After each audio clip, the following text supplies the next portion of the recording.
Welcome into the Fantasy Sanctuary, starting a few minutes late as we get everything set up. Some breaking news to get into, as well as buying a little bit of time for one of our guests that may be joining us a little bit late. And we're not going to shame her or anything, but very special edition of the Fantasy Football Sanctuary coming to you live this Saturday morning, Saturday afternoon for our UK folks across the pond. Good morning and good afternoon, everybody. Welcome to Best Ball Brunch. Let us get into it. Let me welcome a very special guest, PPRTyler.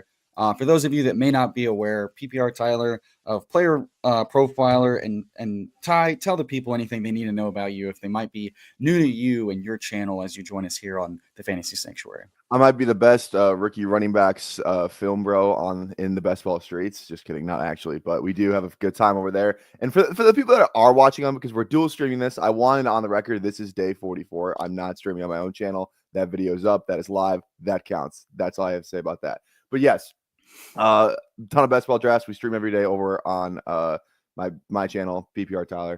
Best ball barbecue. A lot of your best ball brunch or best ball barbecue. It's just like it works so perfectly. You know what I mean? It's just it truly is fantastic. Yeah, and also too the odds that I was not going to be the odds that Eric was going to be the one that was late were what, minus 250. So high. Let's be honest. Yeah. If anyone was going to be late, it was Eric. It was always Eric. Yeah, Eric told us like this time would be great. In fact, earlier on Saturday, the better. I wake up at 8:10. You wake up at 8:30. My coffee shop's slammed. Got a long line. My dog wants to say hi to everybody, and I get in the car and I see like I'm gonna be a little bit late, guys. So, in his defense, it is 2 hours behind for him, so he does have to get up 2 hours earlier. But he did say earlier the better. He did say, yeah, I was gonna say that I cut him some slack, except for that this is exactly what he wanted. But no, so we did mention a little bit of breaking news. Let me finish saying good morning and good brunch to everybody in the chat.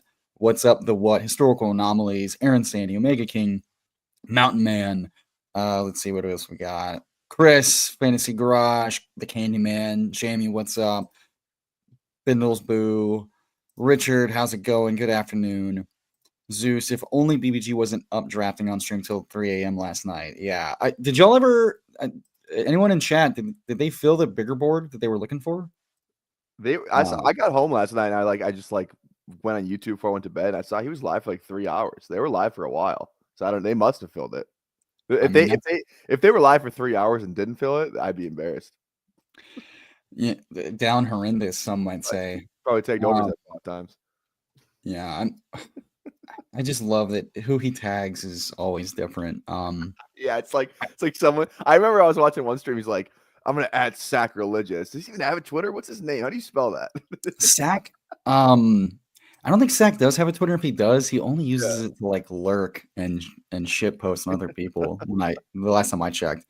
Let me see. So the breaking news I did want to talk through a little bit was Geno Smith to the Raiders. That kind of picked up some steam a couple days ago, really and truly, when Stafford was officially extended with the Rams and they started working their non-Aaron Rodgers, cycle stuff. So I'm interested to see what you think about this because and I know you talked about this a little bit, but I mean, right off the rip, it's Pete Carroll who loves and trusts him a lot, bringing him in and seeing him replace Russell Wilson for 6 games before pulling the trigger to replace him as the starter full time when they traded him to Denver. And then Chip Kelly as the OC, who we've seen have a high pace, efficient RPO style offense in the NFL. We saw the likes of Nick Foles and guys like that have just monstrously efficient, big touchdown games, vertical passing, which we know he does really well. And then everybody quoted, if you weren't quoting his indoor-outdoor splits, you weren't doing it right. I think that has a lot more to do about the health and the quality of the O-line, indoors versus outdoors. But yeah, it seems really set up with Jacoby and Bowers being really, really nice pieces. We know they said they wanted a wide receiver 1. So what are you feeling about the Geno to the Raiders and now Seattle without a quarterback right now? Yeah, well, if we're just talking about Geno, I don't even see how much it really changes. Like you're going from a battle line to a battle line. You got 2 weapons there. You got Bowers, you got Myers. I know you'll probably talk about the Genty thing, but like as of right now, yes, they're playing indoors, so like slight edge maybe, but it's like, is the situation that much better? Like I saw him go, I only did one draft yesterday, but I saw him go like a round before ADP, and it's like, should we be taking him earlier? Maybe it's because people are more like psyched up to stack him with Bowers, which is like, how do we stack up Bowers kind of thing? How do we stack up Myers? So maybe we see Bowers and Myers go up because usually people just don't want to take someone they don't know if they can stack them. So maybe we see those guys move up. Maybe Geno goes up a little bit because of that. But like in terms of like just a projection, I don't see how it's like just amazingly a better situation. It feels pretty similar to me. Like it's still a battle line. You still got some nice weapons. It's not like the play calling thing. It's like Chip Kelly, Clint Kubiak, guys, they've been around that both names we seem to like. So it's like, I don't know. It's like, I don't think he's going to just have this like top 10 QB season or anything. He's probably going to they finish exactly where he's finished before. I think my only pushback on that is just simply that we don't really know what Clint Kubiak can do with like everything. Like he's kind of still a big question mark. We don't know what he can do with everything healthy and available. We saw some pretty nice, the first 2 weeks when the Saints were going to the Super Bowl, but then also a couple like 4 touchdown games involving MVS from Derek Carr in the middle of the season. So I think there was some rumblings of like this deep vertical passing game, which I did think was gonna be an exciting fit with Geno. But you mentioned like the O-line thing that was always gonna be hard to pull off. I think potentially it's better just because I think the defensive lines that they're gonna have to deal with in division change slightly aren't nearly as bad going from what the NFC West is just be able to throw at this line. And I think just from the standpoint of like, and that's why I mentioned Pete Carroll specifically. I think just from like a coaching staff and a GM staff, a commitment to using and trusting Geno as the guy versus potentially hiding him behind, Kenneth Walker as the main, engine of the offense and relegating. I think it was maybe Josh Norris that mentioned like, did Mike McDonald just hate watch this entire offense and want to blow it all up last year? And that's a fair thing to ask, right? He comes in, he inherits a bunch of these pieces, and he's now retooling it in his own vision. Mm-hmm. So I think from the standpoint of like, real life football, I think there's maybe a little bit more leash and trust that'll go on with the Raiders, with Geno and whoever else they add versus Seattle seems like in flux. And I do just want to note, I'm a big proponent of like coach speak. I follow the coach speak index. I do all that. A week where all the coaches and GMs just lying, DK's our guy, Geno's our guy, and then the GM for the Jaguars saying like Christian Kirk is a guy in our stead. It's now reading between the lines season of anything that they've said in the last few weeks. It's either misinformation or it's posturing. One more quick thing on the Geno thing. I think it should be mentioned. The Chip Kelly part of this, because we're talking about Chip Kelly and you talked about Kubiak, but I want to talk about Chip Kelly. It's like he's really living off that national championship. Because if you looked back last year at Ohio State, like there were times where that offense sucked. Like there were times where they couldn't move the ball. Like against Michigan was like, and we know what they did in the college football playoff, and that's kind of what he's being remembered for, is because they were awesome in the college football playoff. They scored on everybody, and they should have. They have probably a top 3 pick at receiver when he's eligible. Travion, Quinshon, Egbuka, another quarterback who's going to get drafted, a bunch of old linemen who are going to get drafted. It's like that offense was unbelievable, and I feel like it really took a while to see their full potential. So that scares me a little bit in the NFL, where it's like it's a completely different thing. Chip Kelly's he's gonna have to adjust. He can't just do what he did at Ohio State. It's a different game. So it's like I think Chip Kelly's a lot bigger question mark than people think. It's not like he killed it in the NFL, and that was also like 10 years ago. So it's like maybe not 10. Yeah, it was about 10 years ago last time he was in the NFL. So again, I'm a little hesitant with the Chip Kelly thing because I don't think he's a big name, but I don't know if he's like a really good NFL play caller. I think the skepticism is totally valid. I just brought it up because it's funny because it does kind of remind me of Jim Harbaugh returning to the NFL after 10 years away and everything being like, how's it going to work? Whatever. And he doesn't call plays though.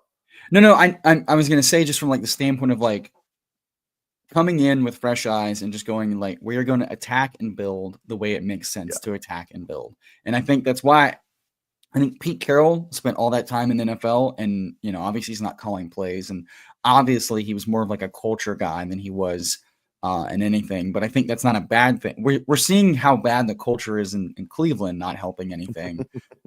So I mentioned Pete Carroll and Chip Kelly because I think it's going to be run focused centric, but I think that's to try to set up these like RPOs and these efficient play action vertical shots is my guess. And I think Gino does that really well. To your point, every team right now seemingly is on the O linemen that are going to hit free agency. They're going to get paid mad money and they're going to go like hard and fast in the first round. So they definitely have to address that. And I can definitely see your argument for like it's more of a leveling thing than it is not. And I think that's totally valid. Because like the situations aren't like hugely better. There's equal question marks on both sides, and that's totally fair. We did mention some other breaking news, like right as we went live, very Davis Maddock-esque. Twitter was ablaze. I guess I should just pull it up. I'm gonna find it too. So per Will Kunkel of Will Kunkel Fox 26 Houston. So hilariously my neck of the woods. He's back in Houston. Was that where the whole driving thing was too? Yeah, so former Texas star and Chiefs wide receiver Xavier Worthy was arrested Friday night. So this past night in Williamson County, Texas. Charges include criminal charge of assault against a family or household member by impeding their breathing or circulation. So sounds like strangulation. And not great, Bomb. Also, weighing in at 169. Oh, no. Seems a little light for the offseason for the young guy. 169, dude. He's like, that's like Tank Dell weight. So, yeah. So, I'm not going to be surprised if his ADP kind of drops here with this arrest. This seems like something the NFL swiftly hits like a minimum. Oh, man, what is the before I talk out of my ass. What are you looking for? I'm looking for the NFL's DA policy. Oh. For like the minimums. I can't remember if it's like a 2-game minimum or a 4-game minimum. Pelissero just tweeted, "We are aware and gathering information."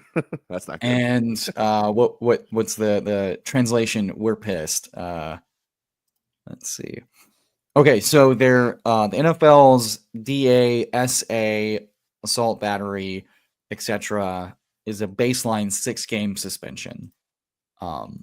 So this could be pretty bad for his outlook. We're potentially looking at.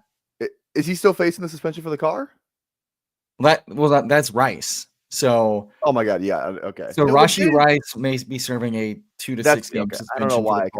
Worthy. So now all of a sudden, Travis Kelce is the back to the engine of the offense for the first 6 games, and Hollywood Brown feels like a need to bring back for the Chiefs to have something. Chris Godwin solves all your answers.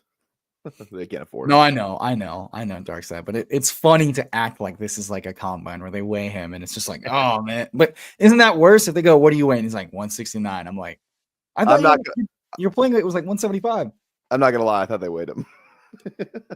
I didn't know. This white guy's never been to jail. I haven't. Yeah, I still think 4 to 6 seems likely for Rice given the whole videotaping thing, but just wait till the 911 call comes out. Yeah. Like the body cam footage, it's going to come out. We're going to see it. He got arrested. We're probably going to see some body cam footage.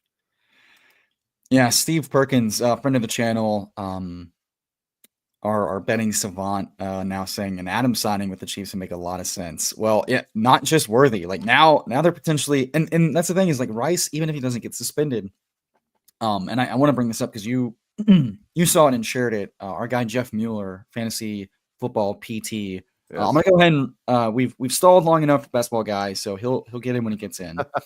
We'll go ahead and jump in a big board for you fine folks as we vamp on this hot best ball brunch. Looks like it's autofilling, so unless you sickos were ready and raving. There's no way there. But yeah, so it's like Jeff Mueller did note that the progress video that Rashee Rice was sharing in his rehab was pretty pretty promising for where he's at in his rehab. And so he's one of the guys that was like, I don't think I want to be in on this injury. I don't, I want to fade it. And here, I'll share this. So he's kind of saying that like he is seeing Rice be much more ahead of where he thought he would be in his rehab, and therefore, there's still a long way to go. There's still the potential, suspension, but from a physicality standpoint, he's shifting his fade to a bye. I'm assuming it's more of like a dynasty take, but I think it's pretty promising that Rashee Rice, from a physical standpoint, may be further along in his multi-ligament and hamstring injuries. Yeah, I didn't know he got surgery on his hamstring too. Yeah, I forgot about that. Yeah, that's crazy. Someone had a good comment in my chat. Joshua said, I want Debo to get arrested just to see his weight. Wouldn't be good. You might have to weigh him for that one.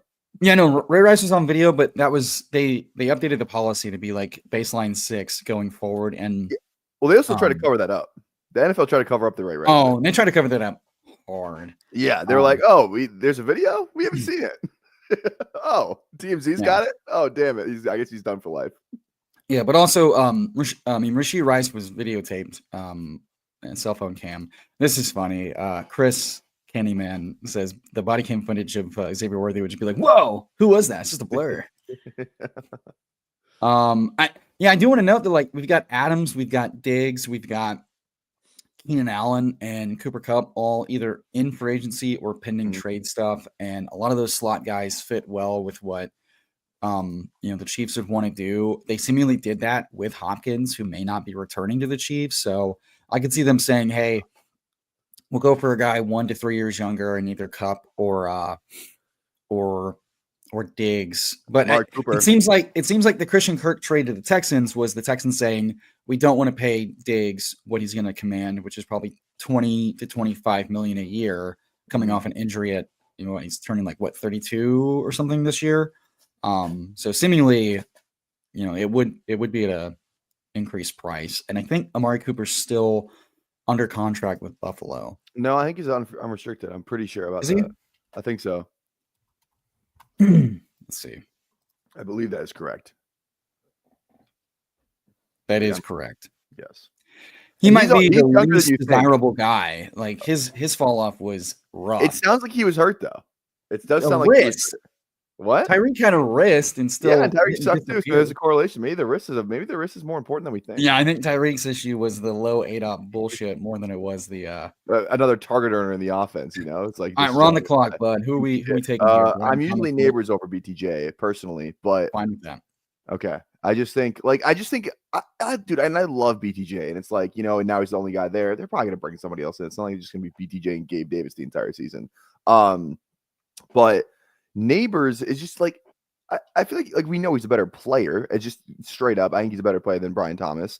And it's like, I don't know, like this is a guy that just broke the rookie receiving record before Bowers broke it. Didn't he break it and then Bowers broke it like a couple weeks later? It was something weird like that. And he missed a ton of games too. It's like they can get this guy the ball. Okay. London or AJ Brown here for me personally. London. Okay. Gravy. Yeah. I mean, I do just want to note for the BTJ folks that I've now seen 2 separate insider reports that I trust. That Cooper Kupp to the Jags is likely and expected. So it seems like the Jags might know that Godwin's likely to return to Tampa. It seems like they've tried really hard to sell him on coming over, but he was with him in LA too. Was he the receiver? He was the receivers coach in LA for Liam Cohen. Yeah. Yes, so there's the coaching familiarity. There's the openness of this slot role. He called it the Cooper Kupp role when he came over to Tampa, and it seems like they would likely look at that as an upgrade. I'd imagine. To kind of shape it. So while you're stacking, it seems like Cooper Kupp phantom stack to Trevor Lawrence. I wouldn't view that as a huge ding for Brian Thomas Jr., considering it did not impede Puka from being fantastic in a similar offensive setup. But I think it certainly would bode well for, hey, we're going to replace Evan Ingram and Christian Kirk, who I do think They have their value in real football. They have their value in fantasy. But I think Cooper Kupp fits that 11 personnel run pass. Like, we don't have to sub anybody often on the field, which I think you do have to do with Kirk. Kirk was coming off the field in 2 receiver sets. Ingram we're definitely going to have to pass because he can't block. Cooper Kupp comes in and he can be the second wide receiver. He can be the slot guy just because of his size and his blocking. So I think that sets up well for like the formational versatility that Cohen has seen and wanted. And it doesn't seem like, with Houston getting Kirk, they're out on the Kupp thing. They've got their slot guy for cheap. They're likely to extend him just like they did with Mixon. It doesn't seem like Dallas is in on spending money. Not that they really can. So Jags make the most sense, honestly, because it doesn't seem like New England is going after anybody young. Yeah, Kupp doesn't fit New England's timeline. They said they want like a certified like stud X guy, like AJ Brown type, that very well had in Tennessee. But the only thing that with Kupp, it's like, if you're stacking them, definitely stack them to the Jags right now. I think that's the best lean. I think you're definitely right on that. I just don't rather have Kupp than like Ted McMillan or something. Yes, 100%. But how much juice does Kupp have left? Like, he did not look good at the end of last year, and I could totally see a thing where he's good to start the year again. He feels like he's always good to start the year. It's then when it's like, the injuries start to pile up. He's older, like all this other stuff like that. I mean, it really affected him last year. So it's like, I don't know what to do with I do think it's totally fair to say Kupp had hamstring and ankle sprain injuries again, which I did say that Mixon, his efficiency dipped 2 separate times last season with the hip drop, high ankle sprain, and then another ankle sprain like week 11, week 10, something like that. That said, at some point it does become kind of just like your lower body you're going to get injured in the NFL. And if you're getting older and it's sapping you worse and worse every single time, we could just say like the odds that you stay healthy all season or play through the injury at a decent clip is less and less likely. I've had to start taking him just like, okay, whoever brings him in is going to feed him, and volume can overcome efficiency dips. And that's okay for rounds 9, 10, 11. He's just not someone I want to have like an overweight stance on when it comes to the playoff weeks because of the risk of late season inefficiency. Yeah. Okay. Also, this comment made me laugh because I'm thinking of just like a fat bowling ball. Yeah. Who's on the board here? All right, we're on the clock.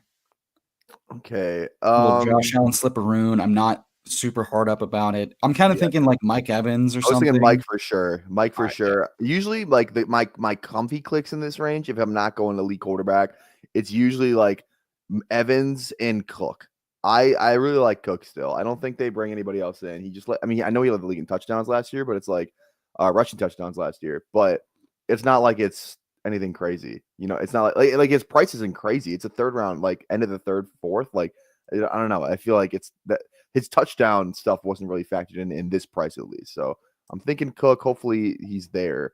Otherwise, is there a receiver you like, or I don't know. I need to take more Daniels just because, like, I don't know. I feel like I don't take him alone. I'm not taking a lot of elite quarterback, but Daniels is one of the ones I want just because of how efficient he is. All right. Yeah. They all go. So I guess I'm fine with I don't have a lot of anchor Cooks, so I'm very okay with that. I like him a lot more than fucking Chase Brown, I'll tell you that. Well, so for the folks that may not have seen me sharing it on Twitter, and then I'll get let's close the loop on Kupp.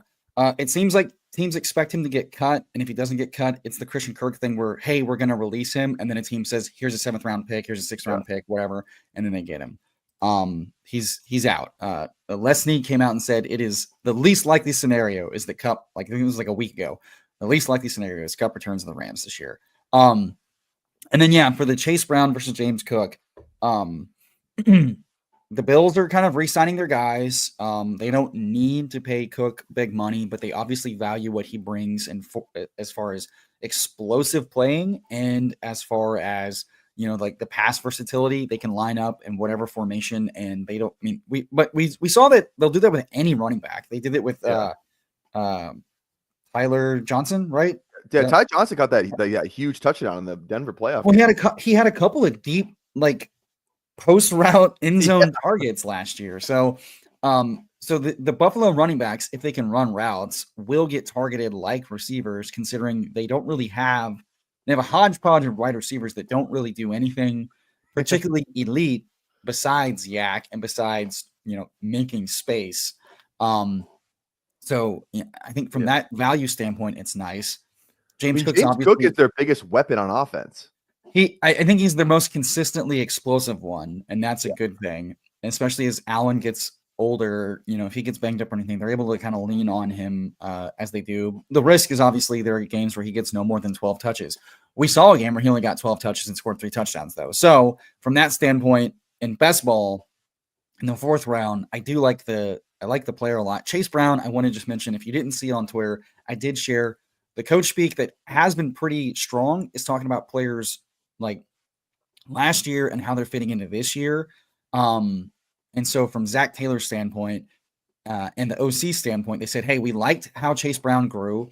We did not expect him to get the workload and the volume he did in the second half. So they fully intended to keep splitting Zach Moss and Chase Brown until Zach Moss hurt his neck. Sounds like Zach Moss is not likely to play next year because of that neck injury. And if he is, it's not for the Bengals, most likely. They said a couple times over the last few months, they said we want to bring in somebody else. Obviously, size, a bigger guy would be nice. But we like that Chase Brown, he's done way better in pass pro than we thought. But they specifically mentioned twice between the head coach and the OC, he's our guy first and second down, and we'd like to bring in a guy for third down. And it's like, okay, his price needs to come down. I was pretty sure this was this is a late round running back. Had his breakout year, his 3rd year. Mm-hmm. That's nice. But he also had a dip in efficiency with more volume, and the coaching staff wants to run less volume and give him less volume. And so, his price always seemed a little expensive for what that is. If he's going to be like a fixture of the 5th round, I'm into it. But there's a risk that the third down guy is like Travion Henderson, a Quinshawn Judkins, someone like really explosive. Yeah, and then it's a full blown 50-50 at best. And that's tough. At best, Chase Brown's going to be in the 50-50. And it's like, look at the guys he's going around. James Cook, the guy. Amari Hampton, going to be the guy wherever he goes. Brees Hall, Kyron Williams, like even Mixon, Hubbard. Like those guys are the guys. They're the guys. Like Chase Brown's not going to be the guy this year. And to be fair to Chase Brown, it was year 2 for him last year, not year 3. Love Chase. Chase Brown out of Illinois. Awesome. Okay. Ooh. I usually click Waddle. I'm okay with Waddle. He is maybe the least fun pick in this range, but for wide receiver 4, I think it's totally fine. Yeah, I just feel like he's too good of a receiver to be as bad as he was last year. Like he's look at the contract he got. He's too good of a receiver, and like Jonnu's there, so like maybe it's like because I was talking about this on stream where it's like the reason we love Tyreek and like it was so hard to like even honestly like get Miami stacks because there's only 2 guys you could really stack. It was Waddle and Tyreek forever, and it was like it's just those 2 guys. There's no wide receiver 3. There's barely a tight end, but now it's like a chance catching a ton of passes out of the backfield. They're lining him up at wide receiver. Jonnu Smith is there. Tyreek's still there. So like now there's like 4 guys where before it was just Tyreek and Waddle. So it's interesting. But I mean his price has come significantly down. He's a 5-6 turn. So it's not I don't think it's egregious. I just think he's a good player. I think he's a much better receiver than Debo and Jerry Jeudy and Jawan Jennings, but I do like Jawan Jennings' role a little bit. I agree. I'm with you on the Jennings thing. So all right, so I think running back here would feel nice. Do you have a strong lean of any of these guys? Ken Walker a little bit past ADP, but then you've got Judkins and you've got Connor. I'd rather go. I think I go Ken here. I like Ken Walker. Some pretty strong coach speak, just health being a thing. I think I agree with you that Waddle's a talented receiver. I think we should pay attention to the multi-year decline that Tyreek Hill has had. It was like, and I do want to say like, and we mentioned this, I think, on one of our streams. Tyreek hasn't had that bad of a yards per route run in his entire career. Even his rookie year, his yards per route run on a limited basis as a part-time gadget player on offense and special teams had a better yards per route run than last year. So like that was like, it was awful. He's never had a sub 2.0 yards per route run, and he had sub 2.0 yards per route run last year. My concern more is that, and so in that standpoint, Waddle stands to benefit if Tyreek gets moved, which for now seems like not likely. I don't think it makes sense from a cap perspective to do so. You also like losing another weapon while you're having to retool the entire offensive line and the entire D line. Not exactly fantastic. That said, my concern is that philosophically we saw a really strong scheme change, but I think that was it was sped up, accelerated, and amplified by how bad the O-line was, and then how bad his concussion was, Tua. So there's the bull case is that, hey, last year was an aberration for the running back and tight end getting so much more target share out of the offense than normal. With a couple good O-line additions, they're going to have the confidence to turn the dial back up on intermediate and deep passing. Mm-hmm. That's a nice thing. The bear case is that everybody needs O-line.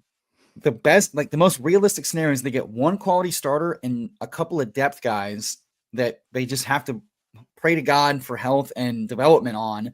And they decide that Tua's health and wellness is the most important part because they don't have a good backup plan and they're paying him $50 million a year. And this low ADOT yak offense wasn't the best, but maybe we can make it more effective with a couple extra, linemen to help some of the deeper stuff. And Jonnu and Achane and whoever else they add are going to continue taking up more of the offense than they ever did whenever Hill and Waddle were receiving like 60 to 70% of the entire offense. And in that case, for an offense that does want to run the ball a lot, now it just becomes like sheer volume. And we know that this offense has gone through stretches of being a top 5 offensive unit in scoring, and they've gone through stretches of being, basically a fixture of the past. And so I think that's why his price is there. And he doesn't stand out as a screaming buy to me because I'm just not sure that they can add what they need to add to get to it. And then I did want to say that Terrence Charles says he had pneumonia, Debo going downhill. Debo has had a 4-year decline in efficiency versus man coverage. So that's not nothing. And in fact, the only place he had a career best in was I think it was yards created after the catch because they adjusted his ADOT so bad. But anyway, as we say all this, welcome to the channel. Our third component of our fearsome He three. Can't talk until we pick. He can't talk until we pick. Do we want to take the dip on Brandon Ayuk? How do you feel about Downs? We mentioned the Cup to Jags thing. We have tight end here. What are you thinking? I think we go down. Oh man, I'm down with Downs. Yeah, I'm down with Downs, man. All right, down with Downs. There we go. You're allowed to speak now, Eric. Okay, how are we doing? Good morning. Good morning. Holy shit. Chad saying there's still a risk of being, well, I think you could say it was kind of a 3-headed backfield with Josh Allen or Ty Johnson last year, and that still let Cook have some really explosive games, and at worst, he rose around-ish of ADP. I don't think Buffalo can afford to allocate too much to the running back position, and Josh Allen effectively is always the third guy taking away rushing yards or rushing touchdowns. I don't think that changes too much. Okay, a couple things here with this pick. One, we do have the opportunity to do the funniest thing ever. I think you know who I'm talking about. I think he's not on the board right now, but I know he's right below Jonnu. I'm saying we have the opportunity to do it. I think we have a very obvious play here, and it's just stacking up Mike Evans with Baker. Yeah. I was just maybe he'll fall, But anyway, so this is a point to take Tyler Warren, who channel favorite. Eric, good morning. How's it going? Good morning. If people aren't familiar with you and your channel, this is AKA the Best Ball Guy. And tell the people what you do, where you stream, how it goes, if they're unfamiliar with you, which we're assuming they are. We're over here on the West Coast, so it's pretty early time. And I stream primarily after work, and we went pretty late last night. Me and NP43 were drafting until probably about 11 o'clock on my channel. I did a little over 3 hours. I was only planning on doing one draft, and he just kept making me do more. So I was trying to tell him, I was like, dude, I got to be up early. I got to be on Fancy Sanctuary, but we just kept going. So I'm a little rusty, I'm a little out of it, but we got the coffee. We're getting into it. We had some good discussions last night, trying to remember some of the players we were talking about. We were, of course, arguing about Juwan Jennings because I can't go one stream without talking about him. Did you see Xavier Worthy this morning? No, what happened? He got arrested. Really? DA. Yeah. For what? DA. I'm trying not to get this. Yeah, I'm trying. I don't know what the YouTube rules are. Because they're getting really stingy with that. But yeah, it was potential strangulation in Houston, Texas. So Yeah. Classic Texas, right, Tyler? Come on. well, wait, don't touch a man's barbecue. That's all I'm gonna say. I'm just kidding. I'm kidding. I had this argument on my stream with my chat last night. If you knew, because people, I was thinking I was going crazy. I thought I was getting gaslit last night. If you knew Rashee Rice was healthy and he wasn't going to get suspended, he'd be like a second round pick, correct? I think the market would be extremely rubber banding him back to that, like he would go over early Worthy, 2-3. Yeah, that was the big thing. He would go over how unsuspended Worthy, right? I mean, I think he's going over Ladd in a lot of people's minds. Yeah. Ladd, there's no way Ladd stays there. Well, no, I'm just saying from how the market treated Rice, because Rice was like an early to mid second round pick in the big board this time last year, and he went all the way down to 9 and then settled in around like mid third. So at worst, he's returning to mid third. But then with the Kelsey retirement stuff, he would have pushed up. And with any news of no suspension and youth and all that good stuff, yeah, I think mid second for sure. Oh my God, so close. So close to our boy Tyler Warren. I shared some stats. Close. I'll have to bring this up. Yeah. Oh, I saw you throw that in. Yeah. Mark Andrews taking a fall. Oh, not anymore. Yeah. Okay.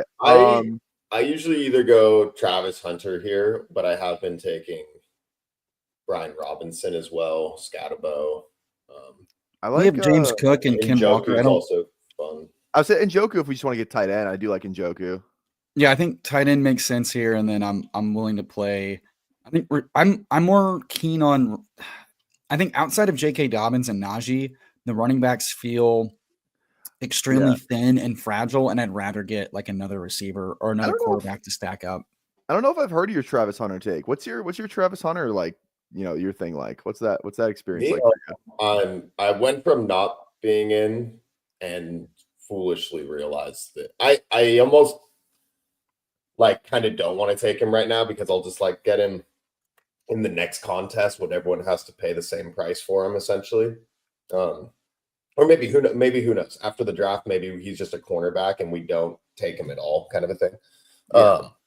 But I did miss out on a lot of value with him starting undrafted, working his way up all the way up to pick 100. But I've been taking him every time because honestly, if he plays wide receiver, he will be the best wide receiver in this year's draft. And he'll break like the remember you got Travis Hunter in the 10th round. Okay, I definitely like Najee over Dobbins if you're thinking one of those guys. But I'm down for Najee or Hunter, to be honest. Either one is fine with me. Well, I mean, on this channel, we like to service our guests and not call them stupid morons for their takes and fight them on it for 20 minutes. So I'd happily add Travis Hunter to be our wide receiver 6 on this team. And just to catch everybody up, if you may have joined late like BestBallGuy, we were in a 1-2-6-1 in the 10th round. Baker Mayfield stacked up with Mike Evans. So Baker at quarterback, running back James Cook, Ken Walker. Tiny bits of value on both guys. Wide receiver Neighbors, London, Evans, Waddle, Downs, Travis Hunter, the potential two-way phenom, potential worst ADP in the big board. That's the risk we're taking as our 6th guy. Seems worth it. And then David Njoku as our arbitrage elite tight end. Pretty solid, fun, good team, and one I definitely have not built in my own portfolio. How many big boards have y'all done so far? That's a great question. 25. How many? I've done 25 big boards, and I've done 3 bigger boards. I have done 70 big boards. Nice. Yeah, I think I stream every single day, and I stream like 1 to 2 to 3 drafts every single day, and I'm still behind like the pace to max it. Like I'm still behind. I don't know how that's possible. Chad Candle's mentioning the Travis Hunter Pete video, which I still haven't watched, and I watched that. I haven't watched it either, but I bet it's apparently it influenced the people, and I can't wait if Travis Hunter plays full-time cornerback. and Pete got Hunter to get on like all the sharp people's portfolios. I get to point to that as like the Nexus canon event of of dead roster spots. Obviously, the theory is like the theory's fine. The price is mostly fine. It would just be like a really funny way just to get to blame Pete for sinking everybody's teams. It's a nice Also, shout out to the Pound for being a Yeah. member for 6 months and gifting a membership. Who got that membership? Thad got the membership. Thad, get your ass in the Discord and all caps yell your takes. The very kind folks in the Sanctuary Discord would love to hear all your Thad approved takes. Unironically, become a member. Come join. Rich's fantasy guide is about to drop soon. The early inklings are fantastic. It's very thorough. It's very analytically sound. He also watches the film. So it's film plus stats all together. For as little as $1 a month, you can join, become a member, get access to the Discord, premium ranks. Best ball ranks are dropping soon from Tom. And then, we've got our members only streams for Dynasty roster reviews and trade advice, start sit advice in the season, all that good stuff. So come check it out. Come get involved. Eric, what were you going to say? I was going to say, it's a nice little stack that person got with Kirk and Stroud there. That's a fun little combo to do down here now. I think Terrence mentioned that would have been taking Hunter over Kirk. I think for our roster, it makes a lot of sense. I like Kirk. Kirk probably needs to come up to like right around the downs area. He's essentially the same type of player, slot only, in a nice offense. I was thinking don't want to take Dallas Goedert. I don't understand that. I love Loveland, but I'm down with Goddard too. I'm in on either one. Low-key, I like Kincaid a lot too. I like Kincaid too. I like all those. We have Buffalo. All right, I think I'm just gonna break the tie and say let's get the tight end attached to a top offense. But Kincaid, Jesus Christ. This you must be drinking the Buffalo GM saying like, "Hey, he was injured. He wasn't playing healthy. We got to get him the ball. And he's a first-round tight end pick, so we got to get him the ball. He's a big guy. I really like big guys. I love him big. Ask Jerry. The bigger, the better. Bigger, the better. He's also fast. Can cut like no one you've ever seen. All right, let's see. What do we got here? This feels like no man's land to me. Yeah, dude. I like the fall on Devin Neal. He's too good of the 40 sucked, but he's too good of a running back to be like, oh yeah, he's done. He's never gonna be good. What's his? So, he was awesome. Yeah, I'm good with Devin Neal. I kind of want to pull up. I kind of want to pull up Trey Benson with all the comments from the GM. What did GM say? You can do it. I'm in. I mean, Trey Benson, 215, ran a 4.39. Come on. We're talking combine stuff. But like has like the worst vision. Neal's been falling, so I'm kind of okay just seeing if he comes back around. J.K. Dobbins almost came back around. In some of these drafts, people are just letting the guys that quote unquote lost at the combine just drop like rocks. Right. But I do want to. I wasn't taking a whole lot of Benson. I was taking him sometimes, but I was taking like Ray Davis and Ty Algier over him most of the time.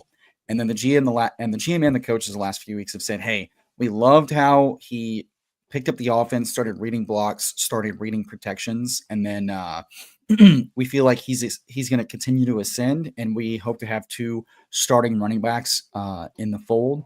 Connor is getting older. I like Connor. I'm in on both guys, so I'm making sure to like mix in both on the roster, and I think both prices are fine to kind of handcuck because Petzig in this rushing offense is like a top 7 unit in the league efficiency wise. And Benson was getting some like standalone touches, Ty Algier style. So I dig it, and I don't want to have too little of a guy that has a strong contingent role and a strong standalone role from the coach speak this early on. Yeah, to touch on the running backs losing from the combine real quick. Like, not only did Bucky Irving give us like an awesome fantasy season, he also gave everyone an excuse for if their favorite running back sucked at the combine. It's like, oh, look at Bucky Irving. It's the same thing with Kyron, right? Yeah. For Devin Neal, I want to pull up Spags. Spags from Splash Play shares his data sheets. I'm looking him up. Let's see. The opportunities per game were fine. They weren't like the best. The missed tackles forced were decent to good, but they were behind Scatabo. Let's see, Ollie Gordon, O'Marion Hampton, and Ashton. So like pretty nice, but worse than Damian Martinez. Had better missed tackles forced. Caleb Johnson had better missed tackles forced. So I mean, the names you're saying right now, though, like, that's pretty good company. Like the names, right. Well, I'm saying who's above him, who's under him. I'm having to look quickly. ETN had better missed tackles forced. Let's see. Basil Tootin had one of the best missed tackles forced in the best looks like in this subsect. So that's pretty interesting. I know Tootin's not his like favorite prospect guy, but that's between the RAS and the missed tackles with the right setup. That could be really interesting. I'm so out on Tootin in the 12th. That like I get the testing numbers. I get it. It's just like so Devin Neal feels fine. I'm just kind of worried about like his it's really just his draft. I'm taking shots on him, but with him kind of mock draft database has him falling about 15 to 20 spots in the last couple weeks. So I don't want to be over my skis on Devin Neal and some of these mid-range guys. But to your point, I think I still want to take shots. Yeah. Oh, Sampson's really nice too. I watched him last night again. I was like, I need to watch more Dylan Sampson. And I think Sampson went and picked like 125 in the bigger board last night. Sampson is good, man. And you look at like if you watch his film from last year, this guy's like acceleration and burst is like one of the best in the class. He runs kind of weird too. He kind of runs like a straight up, like you just kind of gotta watch it. He's an interesting like running style, but he is so fast. And like I think his 40 time, I'm like really happy he didn't run the 40 because he had like a weird hamstring thing, but he did the on the field workouts, which was weird. But it's like because he didn't run, I think he was gonna run really fast. And now it's like there's not a number attached to him, but like if you know the guy, it's like you feel good. Okay. Yeah. And we do have Indy. I know you hate Richardson for the tight end stack with Baker. Yeah. Can you scroll down a tad? Out on Richardson. Is Higgins still there? Is Higgins there? I don't think he is. He is. I love Higgins, man. No, let's pull him up. Yeah. I'm trying to leave every draft with. I mean, I'm not even. I'll just say it. I'm trying to leave every draft with both the Iowa State guys. The way that they're being talked about and being ranked is not caught up with their ADP yet. Agreed. So I love both of those guys. I think they're huge values right now somehow, which I don't know. We don't need a third tight end right now. If you're going running back, I think you might need to grab a quarterback here. I'm thinking the same thing. Algier Richardson, probably. Darnold to the Seahawks, baby. Let's push quarterback one more because Darnold to the Seahawks feels rough and bad for him, considering that we opined for a while about the Seattle O-line, and we saw how Darnold could be with poor O-line play, and he had one of the best O-line play setups last year, time to throw and all that good stuff. So, it would be a rough pairing because also they have JSN right now. Fields at ADP feels really good. Fields at ADP because it's like he's gonna get signed. I was hoping he'd come back to us. Yeah, he's gonna either have. Yeah, it sounds like the Jets are very much interested, which means Pittsburgh is going to have a bidding war for Fields, which is hilarious. Is a hilarious thing to say after they benched him for Russell Wilson last year. And I don't understand that. What's the thought process for the Steelers? Like, okay, Fields played really good for us. Like, what was he? 4-1, 3-1, something like that, or 4-2? They feel like they. So to put a cap on it, it seemed like the staff believed openly that they were winning in spite of Fields for most of those wins. Okay. They wanted Russ initially, and because of the calf strain, they didn't want to play Russ till he was fully healthy because he's an old man, and a calf is a bad thing. And so the second they could do that, they were like, okay, Russ, go in there and run the efficient shit we like, which he did slightly better than Fields, which we shouldn't have any shock about because Russ is the slightly better passer from an efficiency standpoint. But then Russ, by the end of the season, said, I'm going to start calling audibles. And Arthur Smith said, no, fuck you will, man. And so they're like, we don't want Russ because he doesn't follow my rules. And now the Jets are like, we like Fields. So all of a sudden, I think Fields could be locked into a starting job because he's going to get enough money from one of the Jets to the Steelers, who probably don't take a quarterback after paying Fields. Because there's only so many quarterbacks you can take late in the first round. Only so many teams get a quarterback in the first round that they're going to bench their guy for. If I'm a Jets fan, I'm like, dude, give me Fields. At least I get to have some fun watching the game again. Fields to Wilson, just like the old exactly Ohio State, man. Exactly. Eric, who do you want as your starting quarterback this year? You're the rest of I mean, Fields would be fun. I'll take Fields, but I think Jets go at 7. We take Dart. Oh, at 7? Yep. That'd just be like the Penix Knicks thing where it's like, oh, they might flirt in the first round. It's like, actually, no, they're gonna go like top 12. Yeah, exactly. Shut the fuck up, Ben. that was talking crazy last night. Anyways. All right. Ooh. Oh, I mean, wait. We keep loading up a receiver. Got the rookie fever. I'm looking at. I mean, I was looking at Giddens, but I'm cool with Giddens. Yeah, it's not. We probably need to take a quarterback here. Yeah, we do. I have a hot take. Dart over Sanders. That's not hot. I've been saying that since January. Are we just getting? I'm trying to. The amount of sass in this chat this morning is insane. Are we? It's because I'm here. I'm a sassy person. Are we overlooking at Sanders? Like, I feel like this is like kind of like the cycle where it's like, all right, let's fucking tear down Sanders for no reason. I mean, there's reason, but like, from a media standpoint, I agree with you. But from like an NFL comp thing, he's always felt like a kind of a high sack Teddy Bridgewater, and that's not a fun combo at the NFL level. Yeah, his high end comp was Brock Purdy from the guy that I saw. I just if I'm only going to get one of these guys, I think Dart is the best. I'm fine with Dart. He's going to run. I think he's going to play. Yeah. Jackson Dart runs.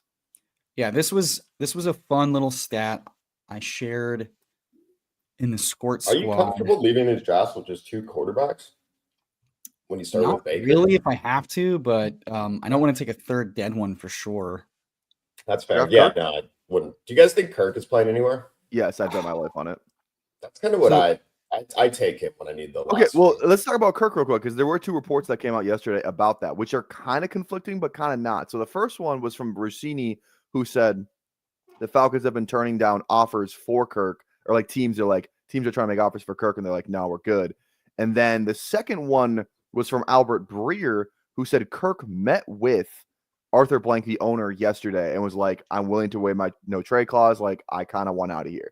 So it's like, it just. I think either the Falcons are just the dumbest organization ever, or they're doing a good job of driving up the price where it's like they're kind of being like, like, oh, we're not going to trade him. Like we'll have him. So like it's kind of creating a little bit more need. I don't know if that's what's going on or if they're like, F Kirk, like you're just going to be our backup. We're going to have to pay you anyway. We might as well have you as a good backup kind of thing. So I could see both things kind of. Well, so Occam's razor here though, and I think we tend to forget previous information. Last year going into the draft, they said we want to have no quarterback holes.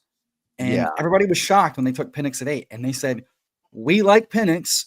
We want to make sure no matter what happens to the starting quarterback, we feel good. And we see what other teams get when they only have one quarterback. And it felt like a direct shot at Tua and the Dolphins when they were like, we're not going to have no options if Kirk coming off an Achilles goes down.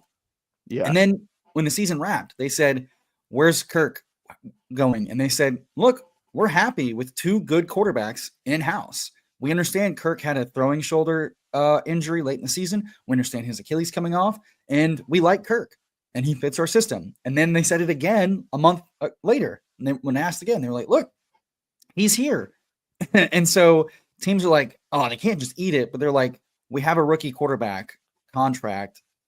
I know it looks like overpaying, but you guys are chasing Sam Darnold for $50 million and scrambling for Geno Smith in an extension at 35. Like, we don't want to be those guys. And so, and then from Kirk Cousins' standpoint, it sounded like from the reports, he wants to pick his team after the draft that isn't likely to bench him for Penix again, which means we know teams are less likely to trade guys after the draft because next year's draft is like super valuable to them. Like those picks, those could be anything. Those could be, Patrick Mahomes. And so if he does that, it's going to be a team that has a glaring need at quarterback. And I don't know how many teams are going to have a glaring need at quarterback that are going to get Kirk when the Falcons have already paid, I think he's due like $16 million for the season, and that locks in for 2026. So I don't know if the timelines match up, and Atlanta might really just kind of sit pat and say, we got Kirk, unless a team does the Teddy Bridgewater, Sam Bradford, like, here's a first round pick. We just lost our guy. We don't know what to do, type of thing. I don't think that's off the table. Yeah. I don't think they'll get a first for him. I don't know. We'll just see. No, I don't think they will either, but I don't think they're going to rush to do it. Well, who's more likely to play then? Rodgers? Carr? No, I don't even know. I mean, Carr will play, but he won't finish.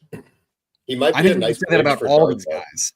What about Carr might be a nice bridge for Dart, honestly, if you want a Galaxy Granite. I don't think the Saints can afford to fuck around this year with their cap situation, unfortunately. No, but when they only have 4 or 5 wins at the end of the year, they're going to bench Carr just to. Jalen. I don't know that. Right? Huh? Oh, he just froze. Oh, there we go. He's back. All right, hold on. You're good. Close some tabs. There's a little spike. You're good. Is Jalen Noel still there? I'm assuming not, but if I doubt it. He's been going really early. Yeah, he went. Yeah, okay. All right. Yeah, Noel. Yeah, and it feels like Higgins, Royals, and Noel all go like 15th, 16th round. Yeah. Yeah. Okay, 2 picks away. Tight end, running back. What do we need? Tight end still? Tight end, running back, one more receiver, probably. Okay. 3, 6, 8, 3. Or yeah, probably. Sanders is interesting. Same division as Tampa Bay, for whatever it's worth. Might luck box into week 15, 16, 17 with that. Yeah, Algier too. And he's good. Higbee, yeah. I have like locked in. 5% Higbee, so I've kind of not been taking as much, but he's a good pick as well. Your boy too, Jordan James. Love Jordan James. Wish he had a better combine, but I think he's still going to get decent draft capital potentially. I'm fine on Higbee if you want to go that. For who? Higbee, I'm fine on. Or Jordan James, one of the two. I'm fine with any of those guys. I think Jordan James has been pretty available in the 19th round, so I'm okay. Yeah. The only guy, I thought Troy Franklin there might have been an interesting guy. Sounds like Peyton said he's locked into the Z role. And there's been some swirling rumors that Pittsburgh really wanted Cortland Sutton last year, and they just couldn't agree to terms on it. And now this year they're kind of coming back around and being like, hey, last year of his contract, do you want to trade him? And if that happens, I think Franklin at minimum, Franklin and Mims ADP rise 2 to 4 rounds. So yeah. And then the reason why I'm not hammering Sanders is just because he was fine. But this is a really deep tight end class. So they could like the Panthers could easily do what the Giants just did and take the same type of tight end a year later. And if they like that guy better, he just gets the reps, like with what happened with Theo Johnson and Daniel Bellinger, who are both like RAS gods. Right. And Sanders was productive in college at Texas with Worthy and Mitchell on the team too. Right, he was, and then he had a really poor combine, and then he had a really mixed bag rookie season. So I could easily see the Panthers deciding that a falling Fannin or a falling Loveland or whatever is. But equally so, the Rams could take one of those guys, and Higbee isn't even playing. I think the Rams are stronger bet to not do that simply because you bring back Stafford, so you want more trusted pieces that work in the offense. They said they want to be more versatile. Yeah. And they said that their replacements for Higbee did not do what they wanted, like to accomplish what they wanted to accomplish. And the second Higbee got back, he got fed and they were happy with it. And I'm freezing again. That's awesome. But we can hear you. You sound great. I know. That's so anyway, so like all that to say that I think from a utilization standpoint and a timeline for the window, I don't think they can afford to draft a young tight end and groom him behind Higbee for the offense as much as Carolina is like just trying to accumulate youth and make it work. Especially now, it'd be one thing if they kept Kupp, but having to replace Kupp, like they wanted BTJ last year. So they also want to see how and they've got all 3 tight ends on contract, don't they? I don't know. They also wanted Bowers last year too, though, which is interesting. They were like came out after they wanted to trade up and get Bowers, which is nuts. Tremble's a free agent. They're all free agents, all of them, except Sanders. Interesting. So that's even more likely that they add a quality guy. Could be a Conklin. Yeah, but Sanders to me is quality. I had him as the tight end 2 in last year's class, personally. I looked at Sanders' stats because I remember being like, "Oh, dude, Sanders is kind of nice." Like I remember watching, like he looks good. I looked back at his stats and it wasn't as good as I like thought they were going to be. Like his game logs, I was like, "Oh, like he had like a nice like 6 for 60." Well, the Panthers suck, dude. The Panthers averaged under. They were good toward the end. They were good the last 8 weeks. I don't want to hear it. Yeah. Ask a Falcons fan about Week 18. Okay, running back here, or what do we do? Wide receiver, running back. Yeah, probably. One of my favorite ones, I'll just throw them out there real quick, is ETN or Mitchell. I like Mitchell a lot. Why do you like Mitchell? I don't get that. Dude, because Mitchell, he's Devon Achane, bro. He's so good. He's not. His rookie year was smaller. Dude, his rookie year, he was going to be like he was like almost like he was doing like league winning shit down the end of the stretch. His rookie year gets hurt. And he's got a 32-year-old, 8,000 touch Derrick Henry in front of him. Like league winning is such an over exaggeration of his highly efficient 7 to 8 touches a game. But he was like, but that's great. Like you give a guy who take the ball on a 60-yard touchdown. And then Todd Monken came in and decided that Justice Hill was his guy for like that. Okay, but Keaton Mitchell was also coming off an ACL, so there's a little bit more context there where it's like, that's the point. Keaton Mitchell can be replaced with one. This class is a bunch of speedy guys available late.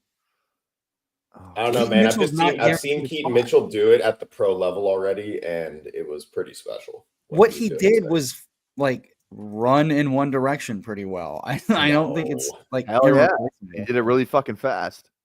Did y'all say you want another receiver? Yeah, I do. Yeah. Well, you got Pratt. If you scroll down, I mean, Trey Tucker landed Geno Smith. I've been smashing Tucker, I love Tucker. He landed Geno. That's a big win for Geno him. deep balls. Okay, here we go. You ready for this? 9 for again. We're just gonna go off efficiency. 9 for 73. He had a 9 for 138 and a touchdown. In one of these games. This is 2023, by the way. Obviously not last year. Can you tell the fine people whose stats you're looking at? Since we talked about a lot of guys. Keaton Mitchell. There you go. Keaton Mitchell. So like the first game he played in, he went 9 carries for 138 yards and a touchdown, and then 3 for like yards per carry. 15, 11, 4, 7, 6, 8. That's pretty good. League winner. Oh my God. I'm just saying, like, we're 20th round. What's up with Justice Hill? Did they re-sign him? He got an extension last year. He's under contract for another 2 years. He's under contract, but he's so mid. He catches the ball, which is what they do. They want to pass the ball. Yeah. Keaton Mitchell can catch the ball. He can catch these balls. All right, let's recap this team and jump into another one. Give me just a second, folks. For anyone joining, what is happening? Yeah, probably the earliest stream you'll ever see PPRTyler on, and probably BestBallGuy. Now that we found out early morning is his kryptonite. So, welcome to the first and last early stream that you'll ever see from these boys. If I had to give a guess, usually is. I don't know what was going on. I got baited last night. You texted us. You texted us before the stream. So you were awake. No, I went right back to sleep. And I immediately went back to sleep. I love writing checks. My sleepy brains. I like to over deliver and underperform. Basically. So wait, let me get this straight. You didn't even have anything going on. You're just like, I'm just gonna go back to sleep.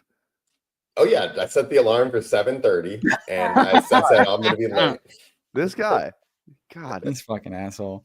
All right, 3683 Baker Mayfield, Jackson Dart, Derek Carr. Famously, we took Dart over Sanders. Woo-woo. Famously. Running back James Cook, Ken Walker, Trey Benson. God damn it, the one time this bullshit refreshes. You already at 90? Holy damn, shit. Tyler, you've been going hard, bro. I have a problem, and it's called not wanting to wait. Okay. Hell yeah, Steph, get your sleep. All right. So 3683, Baker Mayfield, Jackson Dart, Derek Carr, James Cook, Ken Walker, Trey Benson, Ty Algier, DJ Giddens, Trevor Etienne. I like this running back room a lot. That's how I want to build a lot of these. 2 solid starter shots, 2 solid standalone contingent bets, and 2 solid rookies. I don't think I've built something that symmetrically pleasing. Quite frankly, that was nice. Malik Neighbors, Drake London. Look at that. Mike Evans, Jalen Waddle, Josh Downs, Travis Hunter, Higgins, and Tucker. Love the receiver room. Njoku, Goddard, Higbee. I I like this fucking team a lot, boys. Yeah. The quarterbacks are sketch, but I think you Yeah. might kind of hit the lottery with Carr in the beginning of the year and Dart towards the end. Well, and that's if you're gonna win the big board like this, I think you need to put. I feel like this in more times than not. I think you got to push one of the positions really far, and the one that's probably the easiest to do is quarterback with like a nice steady Baker Mayfield with a nice floor, a nice ceiling, a rookie Dart that can way overperform by like 10 rounds, and then a serviceable vet that has had good spike weeks. And if he just starts all season, he's underpriced. And if he starts week 17, he's underpriced. And that at that price, I'm okay saying like quarterback 3. I think he's a better bet than Kirk, Russ, or Rodgers at that point to do all of those things. Just with the way the contract is and with the new coach. All right. Perfect. Say. We don't have any money in the account. We jumped in quick because I'd like to have a little bit of EV in these stream drafts. Right. I know. We probably got a couple NBA daily people in here. I had a fun team last night. I was like, this team could make some noise if Harden has a good game. And then Jokic drops like 35, 22, and 23. Did you see? I know you're not a basketball guy, but did you see what he did last night? Triple double. It's crazy. He broke the slate last night, and he normally breaks the slate, but he did some. It was the highest. It was the first ever 30. What did he fucking do? He did 31, 21, and 22. 31 points, 21 rebounds, 22 assists. It's the craziest thing I've ever seen in an NBA game. It's just nuts. So I just thought I'd mention for the NBA other daily people out there. What? Get the chat sleeping. What you talking about? Also, too, there's some people in my stream right now. Go over to Fantasy Sanctuary and watch this. I don't know. Oh, I see what you mean. I got in early. This is a Fantasy Sanctuary stream. Go over to Fantasy Sanctuary, watch it there. Make sure you drop a like on that stream too. Go over to Fantasy Sanctuary right now. Drop a like, please. Yeah, no, I put two and together. Like I said, I've been up for like an hour, so a little slow. But yeah, housekeeping. It's currently welcome to the Fantasy Sanctuary. Hit a like, hit that sub. We are so close to 3,500 subs. And guys, when we get 3,500 subs, I give back. We give back. You're gonna want that. Become a member. Come join. Rookie Guide coming out. Best Ball ranks coming out. Dynasty ranks coming out. All that good stuff. We're doing a live Sanctuary meetup in Manchester. If you are in the UK abroad in, I believe, June 21st. You're not going to that, are you? I just looked at plane tickets last night, my brother. Yeah, Cowboy in London, maybe. I don't know Manchester, if they're gonna let you in. Blah, blah, blah. I don't know if the UK is gonna let you in. Dude, when they see these guns, I'm gonna be deported. And then also, PPRTyler is dual streaming on his channel. So go drop a like and a sub and a comment on both, because guess what? Every little bit helps. YouTube not kind to small channels and small streamers. And no one's smaller than this guy up here. Just I mean, you got like freaking like I wish my channel had half the freaking organizational skills that you guys got. Rookie ranks, you got rookie guides, you got best ball rankings coming out, Discord. Oh, we just do it for the love of the game. We hit live, we hit the live button. And that's kind of it.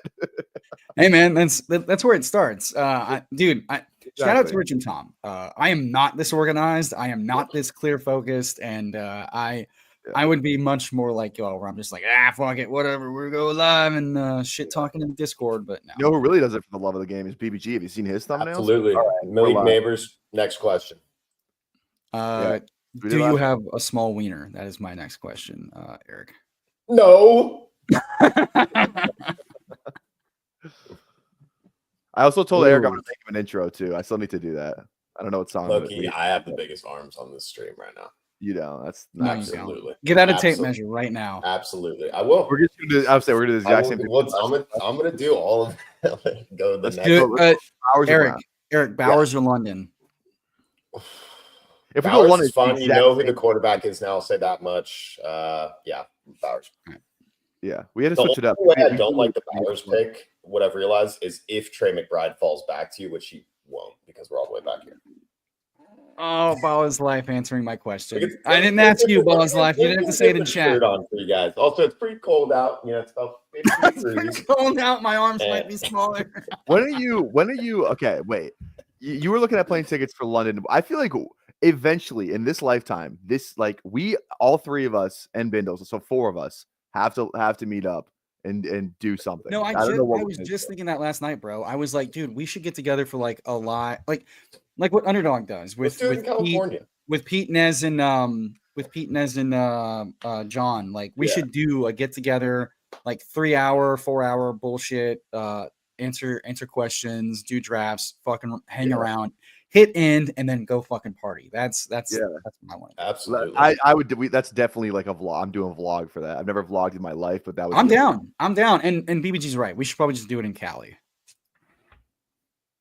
What's up, guys? We're gonna be chilling with. If anyone's vlogged on it's this, fucking Eric with his hand mic, and then we have lapel mics because we're not idiots. It's fucking. Like if anyone's vlogged up between the three of us, it's definitely Eric. Are you kidding me? He's got a surfing YouTube. No, I can't, dude. If I'm gonna be out and about, Vegas reps. I heard Vegas is dead these days. No, everywhere I go to Vegas, I'm a swamp body. Okay, I dry up like a goddamn raisin in Vegas. Oh, I've never been to Vegas though. What? No. God damn. I'll be in Florida for the draft. Should I get the tape measure? All right, I'm gonna go get the tape measure. Oh, no. I don't think you even think I didn't think we're actually pulling our wieners out. EmoCowboy's like, he's got some nice definition for a smaller man. See, that's the thing, is I'm 6 foot and my arms are. How tall is he? How tall is he? When he's off the stream, how tall do you think he is? I saw that picture next to Bindles. Didn't do him any favors, but Bindles is huge. 5'5", I don't think he's 5'5". If he's 5'5", I don't think is he 5. He's not 5'5", is he? I don't think so. If he's the same height as me, I'm gonna get humbled real quick because I'm not the tallest guy either. I'm 5'10". That's all right. Sure you are, bud. No, I am. I'm 5'10". I promise you, I'm 5'10". Yeah, 6'9". That's what he is. 5'4", 5'8". I don't know. I genuinely don't know. Steph says 5'8". I bet he's like 5'8", 5'9". Yeah. I bet he says 5'10" though. He's just a little pipsqueak. Oh man. He's not watching this back. It's okay. I couldn't find it. I can wear a tight shirt too, bro. It's not a tight shirt. I just have a huge fucking chest.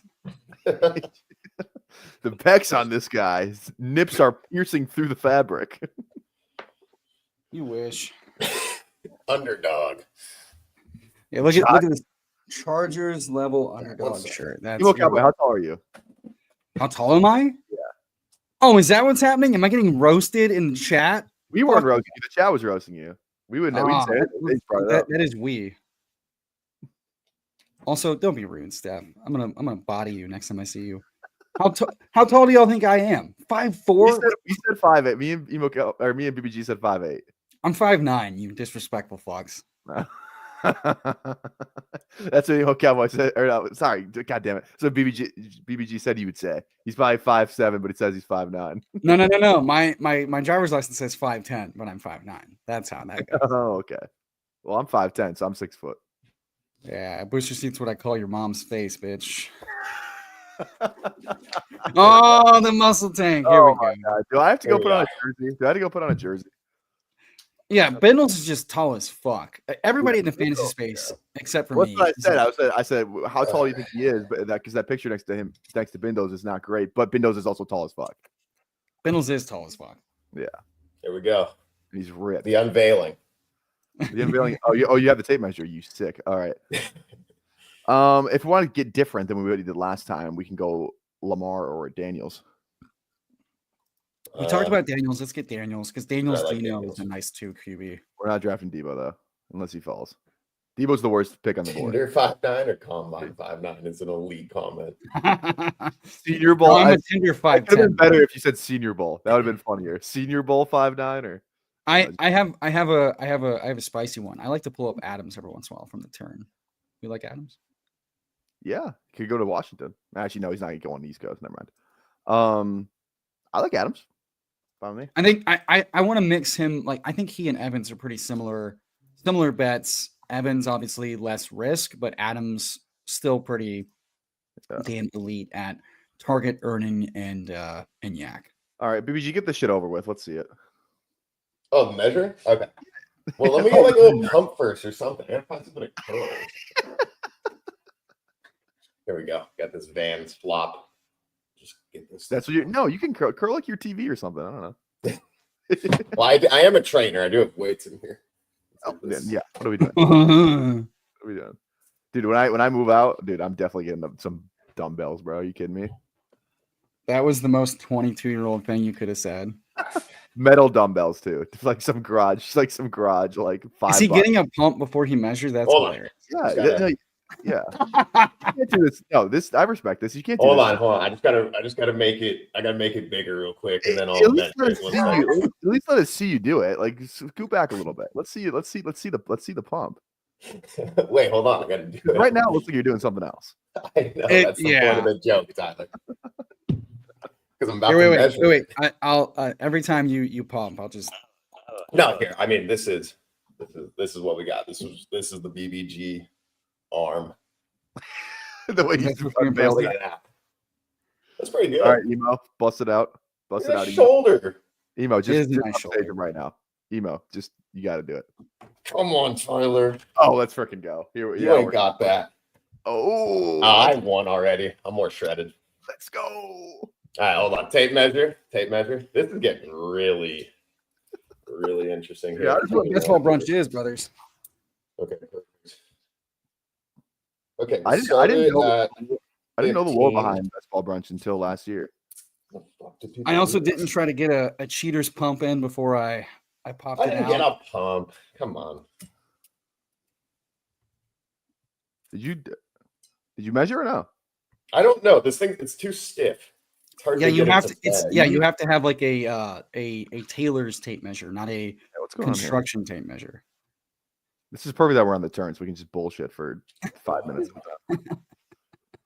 I just wanted to see. Brother, when you tune into the three of us, it is anything. This is like a swole cast of live streams. Worthy went at 31. I can't tell what I'm doing here. What's Worthy's ADP? Worthy's ADP is about like 32, and he still wins. There's idiots like BBG who don't know that he got arrested yet. So I just woke up. I just woke up, guys. Yeah, he went ahead of ADP in this room, so people aren't paying attention, obviously. Okay, so we don't really know yet. Where do you think he should go then? Where let's do some actual analysis, like what we get paid to do. Where do we think he should go? Terrible lighting too, honestly. If I turn this on. I'm just trying to talk more to Joshua. You see me trying here. Well, so Rashee Rice went from second round all the way down to 9th round when it was like a potential to miss 6 to 8 games. So I don't think it's crazy to say that Worthy could drop. If it's 6 game minimum, I think 2 rounds minimum is likely gonna, and we know the market will double count. So he might end up in like the 6th round, and then when the suspension is official, he'll drop like another 2 rounds, and then he'll rebound back up too. That's kind of what I think. Question though, is he getting suspended this year? Almost certainly. Okay. It happened early enough that I think it definitely can. Oh, when did the Rice thing it was around this time? The Rice thing was around this time last year, was it not? No. Oh. I remember it happening closer to like the summer. Oh. Well, Worthy, I have 1.7% of, so I'm in. That's what the OnlyFans is for, brother. Dude, Top Gun with Top Dogs. That'd be a fun promo to make. Just a bunch of dudes doing volleyball and then hitting draft and swiping on the app. What's that song that plays during that scene? That's such a good song. Yeah, I'm too young that the chat's probably gonna roast me. We're doing like a music thing on my stream the other day, or movies, and I was making everyone feel old. Oh. What's that song? It's like da, na, na, na, na. You know what I'm talking about? Did Das Brew Crew? First of all, thank you, Das Brew Crew. But also, did you just pay to insult us? Like, wait, what did he say? Pull it up. He said, "P.S. Y'all are small." What the fuck? I ain't small, bro. I'm put on a basketball jersey. Give me a sec. I've actually lost. I'm down 24 pounds in the last 4 months. So that's. So you were literally getting smaller. I am actually getting smaller. Yeah. But I don't see how y'all. This is March. I do not see how y'all are confident he does not get suspended the same season for DA. it's not reactionary. It's like historically speaking, they usually don't wait for DA this early. They don't have to wait for the trial for stuff like this. Yeah, the difference is like there was like a felony involved and no one was injured, and they said they wanted to wait on the courts. I don't think they have to wait on the courts for like stuff like this. An Addison thing, that was Here we not go. DA, that was DUI. Let's see it, Tyler. Come on, double buy. All right, here we go. Tyler's fucking jacked. Oh, Big kid. I'm trying to figure out the best way to do this. Wait. All right. The fragile male ego is incredible. All right, we are on a 1-0-2-1. Jaden Daniels, Malik Neighbors, Devontae Adams, Brock Bowers. Up here Jennings, on the Juwan Jennings for sure here. Definitely Juwan Jennings. Definitely right Juwan there. Jennings. Do not. What are we Do doing? not. Fuck Coolers is definitely going to fuck my cooler up. Oh my God, dude. Why didn't? Well, we just lit $10 on fire.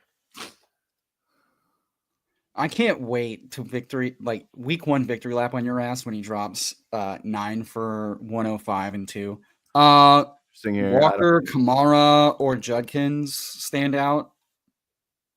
Could do Godwin. Walker stands out the most to me, but all right. or I'm gonna have. Dude, I think I'm gonna have like 40% Walker in the big board because I'm getting like exclusively 10 through 12 picks. And that's the thing with Addison. It was all alleged. He was arrested in his car, not driving. Juwan Jennings. I said it as a joke, dude. I'm not in. Well, guess what? He's going up, baby. I don't know what you want. If Ayuk I just saw you had him ranked at 72. You're goddamn right, I do, motherfucker. And you took him at 59. Yeah, the turn is the turn, brother. He's not coming back. Yeah, we don't want him though. Hey, yesterday's price is not today's price. Also, I haven't touched my ranks. Which I haven't touched my ranks in like a month. Which Niners receiver are you in on? Christian McCaffrey. That's not an answer to the question. I don't know. It's a good question, but I'm not disagreeing with the criminal part of it. I'm not. The NFL does not have to wait on the courts to assess their own internal suspensions. Is all I'm saying. Go back and look at some of the things that they've done. They suspended Zeke Elliott for manhandling some hoo-has for 2 weeks. All right, same summer. Like, it is what it is.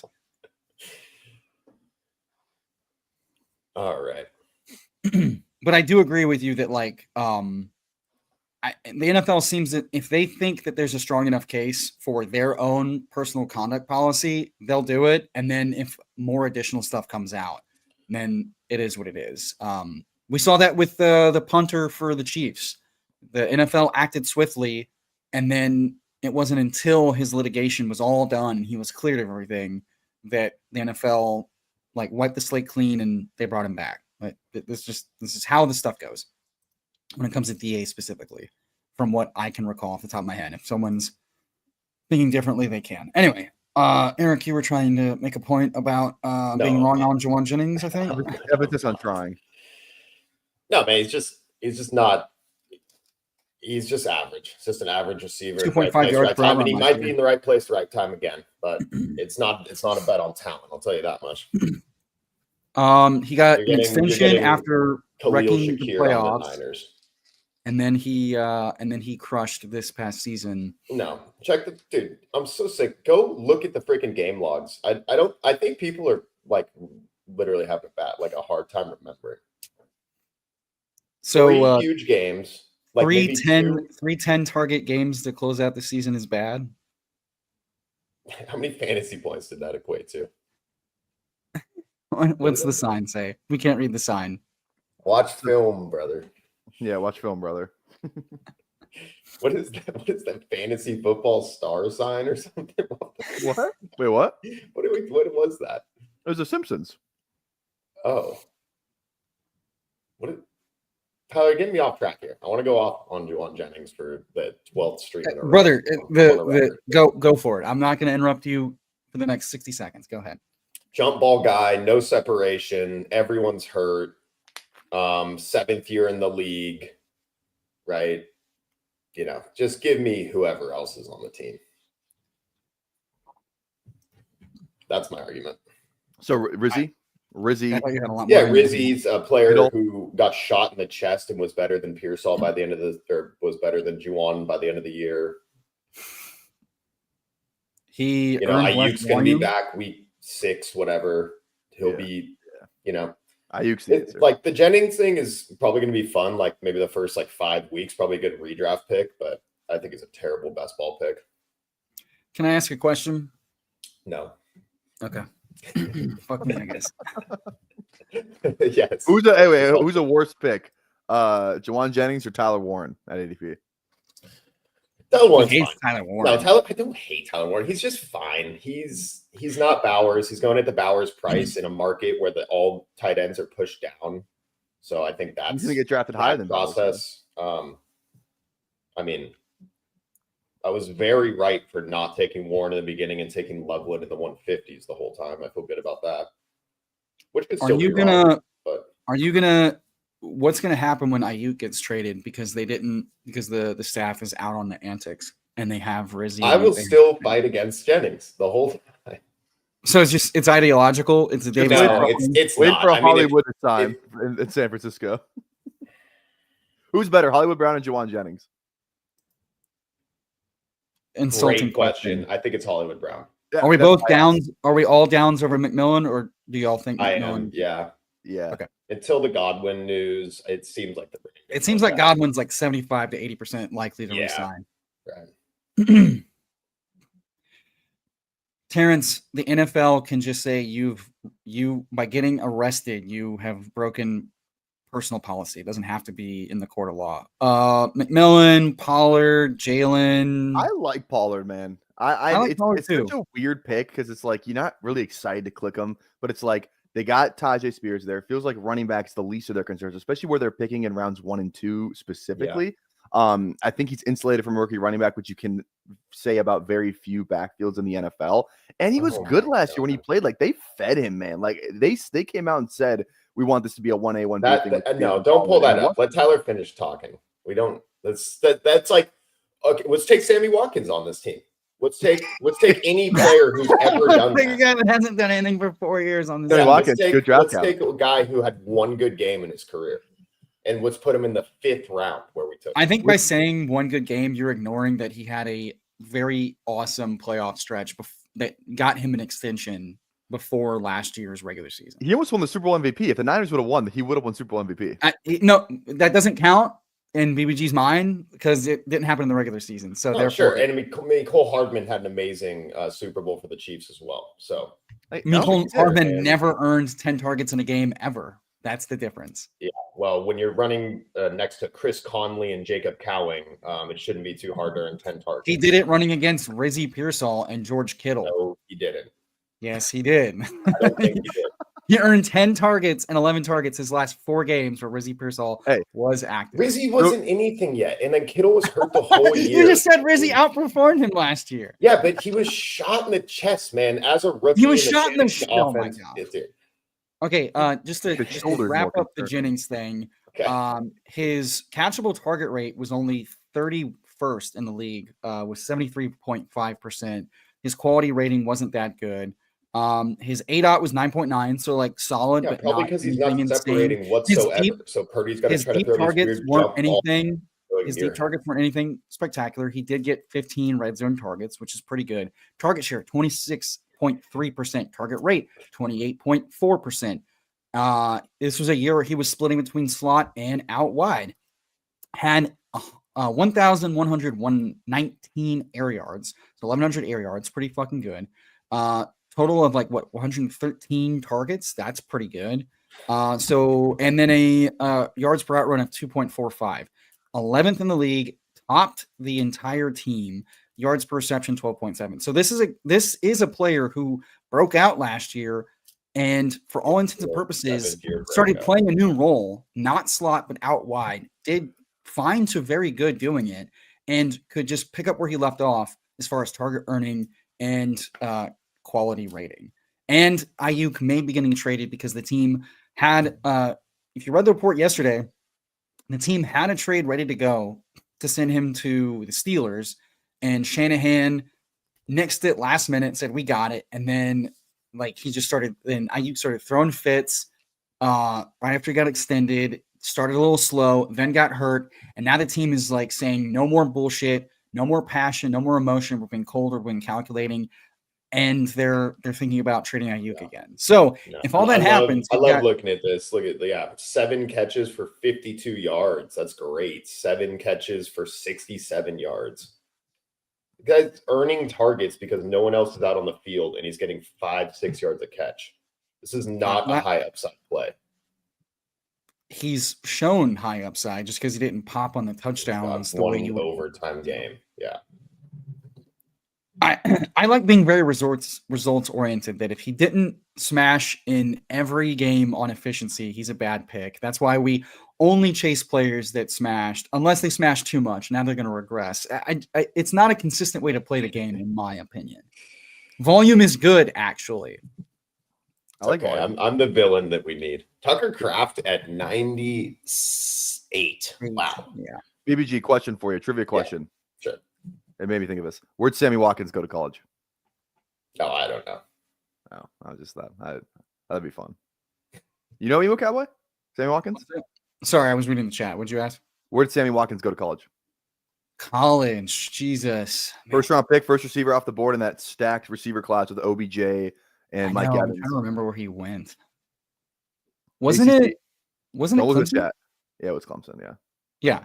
It was him. It was OBJ, Rogers, and oh, you're talking about that team, okay. Yeah. Well, I'm just thinking like I think T. Higgins was gone. I think he played with Hopkins though. He played with Hopkins. Yeah, were they the same draft class? Hopkins? No, they weren't. I think Hopkins was like a year before or a year after. Yeah, Hopkins was a year or two before. I think he was before. Yeah. Yeah, you're right. It was like T, Sammy, Nuke, and somebody else. Like they were, and then it was all like the deep field guys with only like one legit NFL guy. I need BDG trivia to drop like the name every first round pick from 2019 draft class for the trivia. I need that one. Mooney. Oh no. Or we could do it. Or we could do have. We already have Bowers. No, he likes Warren now though. Let's do Mooney. You want to know my favorite player in this range is Brian Robinson. I think he's such a better Robinson. I think he's such Mooney a better pick than Najee. I have not Dobbins. been taking a lot of him, so why?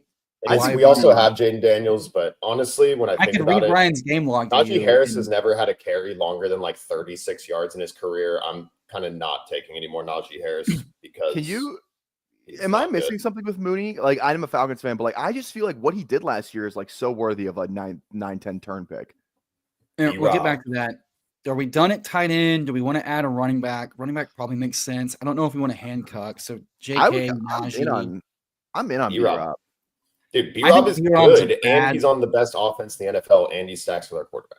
So you believe that this team is not going to add via the draft? Yeah, honestly, they have Eckler, they have Brian Robinson. They could add via the draft, but Eckler's got 1 year left. He's 30. What team is going to pay Najee and then give him all the carries on a team? He's never had longer than like a 36-yard run.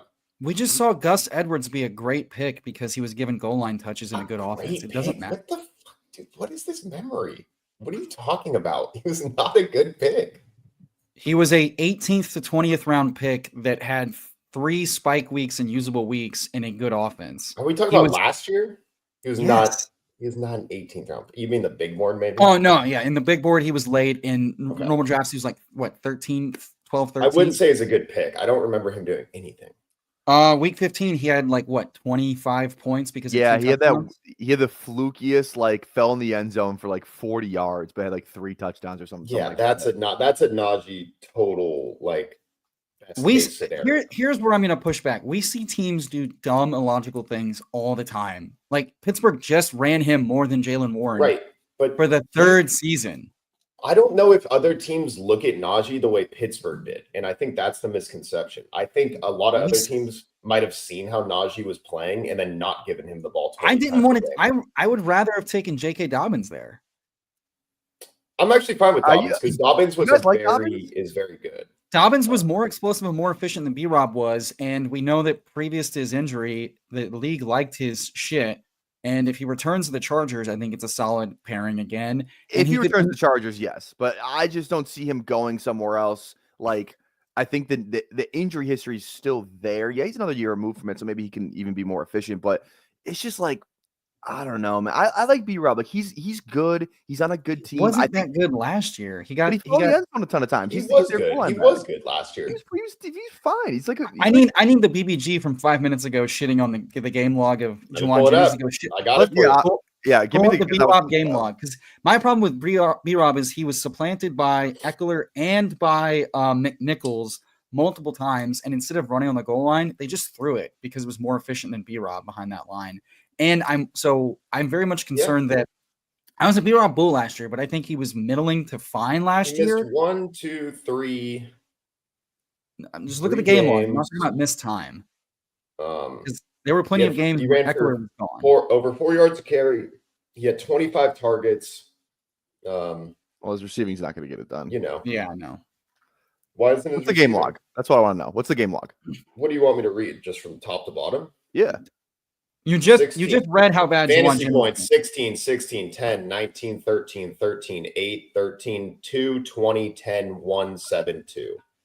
With me. He slowed down at the end of the year. He got kind of banged up towards the end of the year. Oh, he gets the excuse, but Juwan Jennings not getting it done. He barely slowed down, though. I mean, Juwan Jennings. We're talking about 5-round difference in picks. Talking about here. practice. Who's more likely to get replaced in the offense, B-Rob or Juwan Jennings? Probably B-Rob. That's what I'm trying to say. That's just stupid. No, I like B-Rob. But like B-Rob, like I just think they're gonna draft somebody, and it's like B-Rob still have his role. Like I don't think they like unless they draft like someone unbelievable. B-Rob also has breakaway ability. He's not like the fastest, but he can house a screen pass or something. I just think Najee literally can't do that.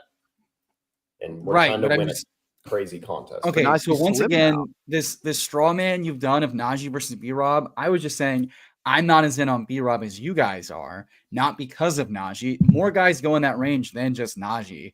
I over Ramondre, Travis Etienne, Swift, Pacheco, Dobbins, Tank, everyone. I'm taking B-Rob. I will not be surprised. No, that's crazy. I will not be surprised if Tank, Etienne, Najee, and J.K. Dobbins all outscore him on a points per game or a season long perspective. Etienne's the best running back in that range. It's not even close. I think he and Tank are targets until we know who they're going to run otherwise, because we know that the guy in that offense is going to eat, and it could be both, and both of their prices are fine. It's going to be Etienne. Yeah. I don't know. Tank kind of does Bucky things. I know. That's okay. But everybody's saying that. Okay. I like Trey Harris a lot. He's fine. You like him over Keenan? I like the other rookie receivers better, just straight up over Me him. too. We didn't get Neal last time. We don't have to go Neal. I'm fine even going like Kincaid or something here. Goddard, like I'm fine on like Kincaid is kind of fun here. Keenan's fine too. Honestly, pick 131. Yeah. Totally fine. Let's do Keenan and let's hope for Devin Neal. Yeah. I think that's fun. That's the thing too. I like Devin Neal, but I like Harvey and Giddens straight up just more, Well, so that doesn't keep us from taking them. I know, but like I'm just saying, like it's kind of like what I just said with Harris, where it's like we can still take the other guys later, but it's like it's hard to do it when you're like, I like this guy more and he's a better cost, All right, guys, I'm streaming. Someone go remind me what the injury was. Was it a hammy? Was it an ankle? I don't remember. He wasn't fully healthy towards the end of the year. That's why I was only. Tell me what the injury was. Yeah, I'll look it up. Thank you. I don't know. I'm going to read the team off for the people. 1-4-6-1 going into the 13th round. Jaden Daniels at quarterback, running back Ken Walker, Tony Pollard, Brian Robinson Jr., Devin Neal, wide receiver Malik Neighbors, Devontae Adams, Juwan Jennings, Josh Downs, Darnell Mooney, a little bit of value, Awu, Keenan Allen, old but not dead yet, 10 picks past ADP, and then Brock Bowers as our anchor tight end. Nice squad. Ankle sprain. Okay, so his efficiency definitely was hampered. Potentially from the ankle sprain. Knee and hamstring injuries too. He had a couple of them. Then yeah, fair enough from the efficiency standpoint. I'm just saying, like, it was still a new coaching staff from head coach and OC coming in, inheriting B-Rob. They immediately brought in Eckler. They immediately supplanted Eckler and B-Rob for Jeremy McFucking Nichols multiple times throughout the season, regardless of health.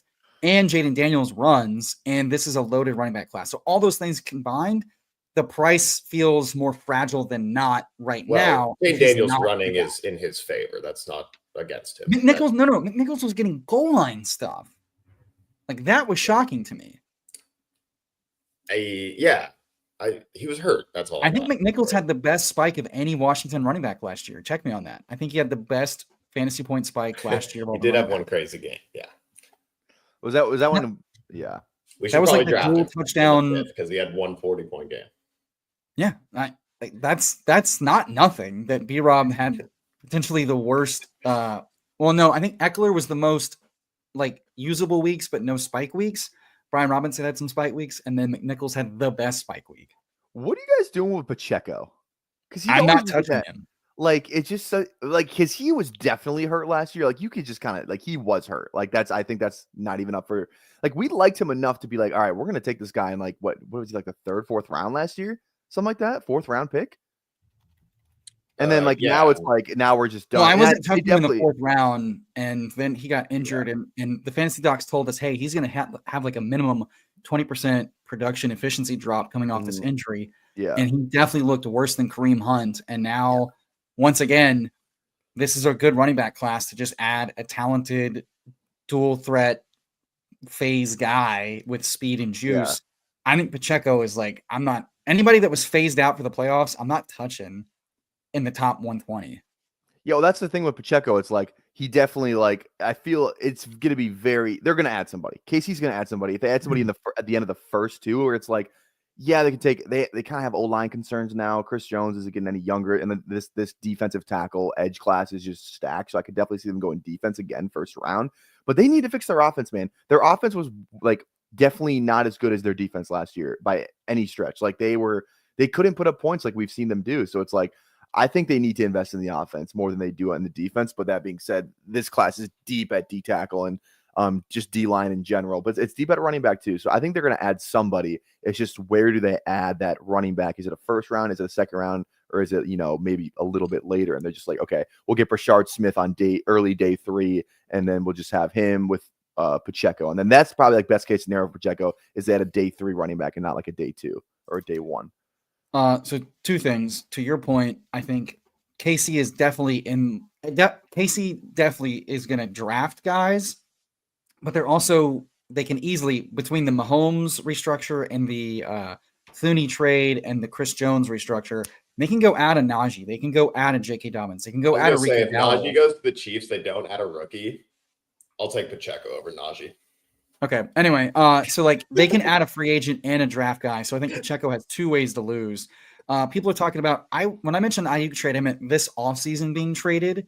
But I do believe Ridley was still technically suspended, and that's why he got traded for a conditional 2nd. If he got reinstated, they got a 2nd, and if he didn't get reinstated, they got like a 3rd, something like that. He wasn't suspended when they traded him. He was going to get suspended because the Eagles had offered a 1st round pick to Atlanta for Ridley. But the Falcons in good faith were like, yeah, he's going to get suspended for gambling. So they didn't do it.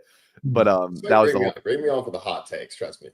All right, Cam Ward, Malik Neighbors stack. It seems like Cam Ward to the Giants is all but done. I think Cam Ward goes to the Titans personally, but it's fine. Well, then you're ignoring all of the smoke and the insider rumors. I gotta say though, the Delt's looking good in that lighting. They make up for your tiny arms. Do we like Fields here? I think Samson. Fields will be done. Yeah, I like Samson as well. Yeah. But like Fields is like or we reach for Gino for the stack for Bowers. Oh, maybe we go Samson here then. Yeah, let's push Higgins, Jaden Higgins, or Jaden Higgins. I don't want to be. I'd like to wrap up quarterback and you choose. I just think we have. Let's do. We talked about Fields. Let's do Fields. It's more of a brand play for us to do Fields. I've got plenty of Gino. I don't have enough Fields. Fair enough. All right. Justin. I also don't love Samson. Samson to me feels like he could be this year's Jalen Wright. I will push back on that because Dylan Sampson, Jalen Wright was good at Tennessee last year, but they were like Tennessee's offense has always been, at least since oh my God, why am I blanking on their coach's name? Mickey Mouse ass offense. That's all you need to know. Mickey Mouse ass offense. They literally Tennessee. I'm trying to think of the coach's name though. I can't think of it. Yeah. I'm not going to even try. They put their receivers like literally like 2 yards away from the sideline because they want to air raid, spread, like they take the spread offense to a different dimension. It's like, it's no tight ends. They actually ran a little bit more tight end this year, but it's everything spread. They want to stretch you as wide as they can. I don't want to hear anything about that. Just be quiet. So that's what they want to do. They want to air raid the shit out of you. You know, Tillman, Hyatt, all these different guys. It's what they've done. That's what they got. Nico, he's been really good for Tennessee. This year, they were a running team because that's how good Samson was. When Josh Heupel, thank you. When Samson was hurt, they couldn't do anything. He was the entire offense. Like Jalen Wright was never that kind of like Jalen Wright's our go-to guy on offense. He's like the guy that we're building everything around. Samson was their entire offense because he's legitimately unbelievable. Like I think he broke the SEC record for most rushing touchdowns in a season. It was something like that. I was watching the highlights last night. And they said on the broadcast, like he had like 22 rushing touchdowns or something like that. Like I think he might even have more. Like he is now the size stuff. It's like he's a little smaller. He's about 200, 5'10". But he wins different than Jalen Wright. I think he's a lot better than Jalen Wright personally. Yeah, it's a Tennessee thing. He's also fast as shit. I really like. Did he run at the combine? I don't remember. He didn't run at the combine. No, that was the thing. So he had a hamstring. Why is the team picking at one not who desperately needs a quarterback, not taking the best? I think they're auto drafting. No. And no, why did the Titans not take Cam Ward? Oh. I know the Giants want him. I know they want to trade up and get him, but why do the Titans release that? Why would they give them that? Well, these like they have a lot of needs and they're not sold on the guy, apparently. Yes, all these teams have different opinions about quarterbacks. You go in these different rooms, it's like, oh, this guy, like the Giants might obviously love Cam Ward. I think the Titans are more of the approach, like, I don't think our quarterback savior is in this class. Let's just wait, build up, or they just take whoever at 3 and they say we added picks and we got a quarterback. Like we don't care. We don't care if Sanders versus Dart, but we want the picks. So who is the Titans quarterback? Russell Wilson or something? They just signed some weird guy. I mean, it's Darnold, maybe it's anybody. I don't I don't think they're not. I don't think that, like, if you don't think your savior's in this class, then just don't take a quarterback. You don't just draft a quarterback. The general manager, obviously, they haven't come out and said that. I think they've got slack to be flexible because they have needs everywhere, and a quarterback doesn't fix them. Gregory Rousseau just signed an extension. Royals. How you feel about Gordon these days, Tyler? I think Royals is the smash, and then we just figure it out. I think he's fine. I don't love it as much as I did. I'm personally trying to come down from my unbelievable exposure, so I haven't been taking him recently. But I think he's whatever. I wish he ran better. I would say Noel here, personally. I like Damian Martinez the most. Oh no, good shout. Let's be done at receiver with Noel. Yeah, and I think we can end with what, like, well, actually, that puts us in a tough spot of at what? No, I think we can make that work. Who are running backs? We got Walker and who? Sorry. Walker, Pollard, B-Rob, Neal. Got three starters. Yeah, no, I think that's fine. This will be a thin 6, but I think it'll be good. Also, thin 6 was BBG's nickname in college. Couple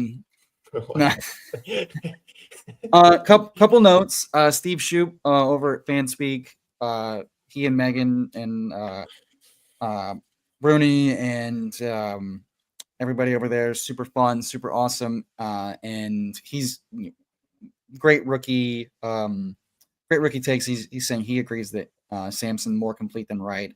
That's very fair. For Samson, he did have an okay vertical, an okay broad.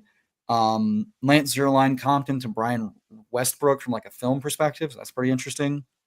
Yeah. It's really just the size. I think he measured in at 5'8", 200, which isn't the worst thing in the world. Wasn't really used as a pass catcher a whole lot, and blitz pickups could be an issue. But if teams are saying, hey, he's an explosive runner, from the Titans perspective, it's just that we've just heard from like the last, from January 15th, they didn't love being at 1. They wanted to trade out. Carter having the stress fracture is more added question marks. The quarterbacks are question marks. And if the Giants are willing to, give up a 2, a 1 or whatever to move up 2 spots, and they're back in 3 for the driver's seat to take a Sanders or a Dart, I get it from that perspective of let's bring in a vet. Let's take in let's take quarterback 2 or 3. We don't care. Let's add picks. whatever. Because like, I mean, they might have just said this quarterback class is too risky to take one at one. Let's try to get what we can out of it. I don't think that's wrong. I don't love it, but I also get like Cam Ward or, like it's not going to solve. You need O-line, you need defense, you need receivers, you probably need a tight end. Chig's fine. And so from that perspective, I get saying like, we can't afford to take a shot on a quarterback because we don't know which one's going to work out. Add what you can. Darnold seemed like a good fit until now he's like maybe the Seattle target. And if I'm the Titans, I don't love adding Darnold behind that O-line for that money. So I get it from that perspective. And three gives them flexibility. I don't know. It'll be interesting. The only plan they have is we don't want to stick at one. I'm very curious who they would even add because you can't roll Will Levis out there again. Like that'd be such a disservice to your fan base. Well, I don't think Levis is going to be in the room. I don't think Levis is in the driver's seat. I think they're going to do what the Giants are going to. The Giants seem like they want to add Rodgers or Russ plus Cam Ward to like be the vet bridge thing, cake and eat it too, which I think is a poor allocation of draft capital. I think the Titans want to do that, but getting more picks to do it and do it at 3. They go, hey, a bridge makes sense for quarterback 3. A bridge does not make sense for quarterback 1. And then, how they handle that will be interesting. But I think they know that and they're just acting like that. That's my best guess. It'll be interesting. Because I just don't want to overthink it. But if they're coming out and saying that they're interested in getting out of one, that's a different story. But us all trying to like play fantasy managers in our head, like, oh, if I had the first pick and my team needed this and I could rebuild for the future, it's like oftentimes franchises just don't work like that. You get the one pick, you take the best quarterback in the class when you need a quarterback. Well, I'm not disagreeing with you. Cam Ward's a good player. Martinez. Oh yeah, that's awesome. What a fall. I had a feeling we get one of them back around. No, yeah, I'm just saying like for 3 weeks, the insiders have been saying Cam Ward to the Giants trade up with Tennessee. So I'm just following the tea leaves to get back. They're definitely the Giants want. We all know the Giants are very thirsty for a quarterback. Yeah, they've come out and they just pointed at the hot girl at the bar. They're like, you. Higbee. I like Gesicki too. Gesicki could easily re-sign with the Bengals and be an awesome pick. But what's that, Ty? Sticky Gesicki? I'm fine with that. There's more risk that he doesn't get re-signed now that Cincinnati's telling Hendrickson bye-bye. And Tanner Hudson just got re-signed before Gesicki did. I don't love that. Yeah. So at this point in the season, I don't mind kind of taking the guys that are definitely on the team. But yeah, he's fine. Mike Gesicki, you are a Bengal again. But yeah, I think the Giants will put themselves in the driver's seat to get absolutely butt-fucked unconsensually on what they're going to have to trade to go up because they've said, this is what we want and we will not have anything else. And so the Titans are just trying to like drum up. Who else wants to come up? Raiders, Jets. Who wants to come up? And the Giants are just going to do the Texans. Like we're trading against ourselves. They're gonna. You did a shit job when no team in the NFL wants to do Hard Knocks offseason again because Joe Shane, however you say his name, that was such a bad luck that like all the teams were like, you know what, we're actually good on Hard Knocks for the. No, you know what? Those guys are pussies for a bunch of alpha males not wanting to look bad on TV. Bunch of cucks. The Giants was like, pick a good team, do pick do like the Eagles, like that'd be fun to see what Howie Roseman does, like what's he cooking up behind the scenes. Like, see, the Eagles don't want to go on Hard Knocks because they're like, then no one will ever trade with us again when they see what we're saying behind the phone calls. Let me talk. They hit mute. They're like, these fucking idiots, we're gonna fleece them so hard. I think that'll work. Dude, imagine it is funny. It's like it's so it's one of the things that fascinates me is just like what Howie Roseman's like one of the best GMs in the league, probably like the best, considered like at least top 3, like he's up there. And it's like even him for process, it's drafted Rager over JJ. All these guys just have like all-time misses. It's really interesting to break all that stuff down. The GMs like Howie that just never stop investing at premium positions and making they do that trade and then instantly go next year. Hey, guess what? We're not guessing who's going to be good. Traylon Brooks. How about AJ Brown? And they just swap and pay. it's not being afraid to fuck up because the draft is a fucking it's we don't know who's gonna be good. We And have just draft no everyone idea. from Georgia too. Just fuck it. Yeah. It's Did you see his interview he did with McShay? Did you see that? Who's you see what Howie Roseman? Roseman? No, I didn't. He had a hilarious quote to start it off. Like it was like the first 2 seconds. McShay goes, "What's it like winning your second Super Bowl compared to your first?" And he was like, "It's on brand for you. That's why I bring it up." He's like, "Man," he's like, "Can I cuss on here? Can I talk about it?" They're like, "Yeah, you can cuss whatever." He's like, "Okay." The first one is that first time you lose your virginity, right? You're just more of a sigh of relief, like, "Oh yeah, I got that over with." The second one, he's like, "Now we're having some fun with it." He's like, "We're having some fun. We're doing some stuff." I love that.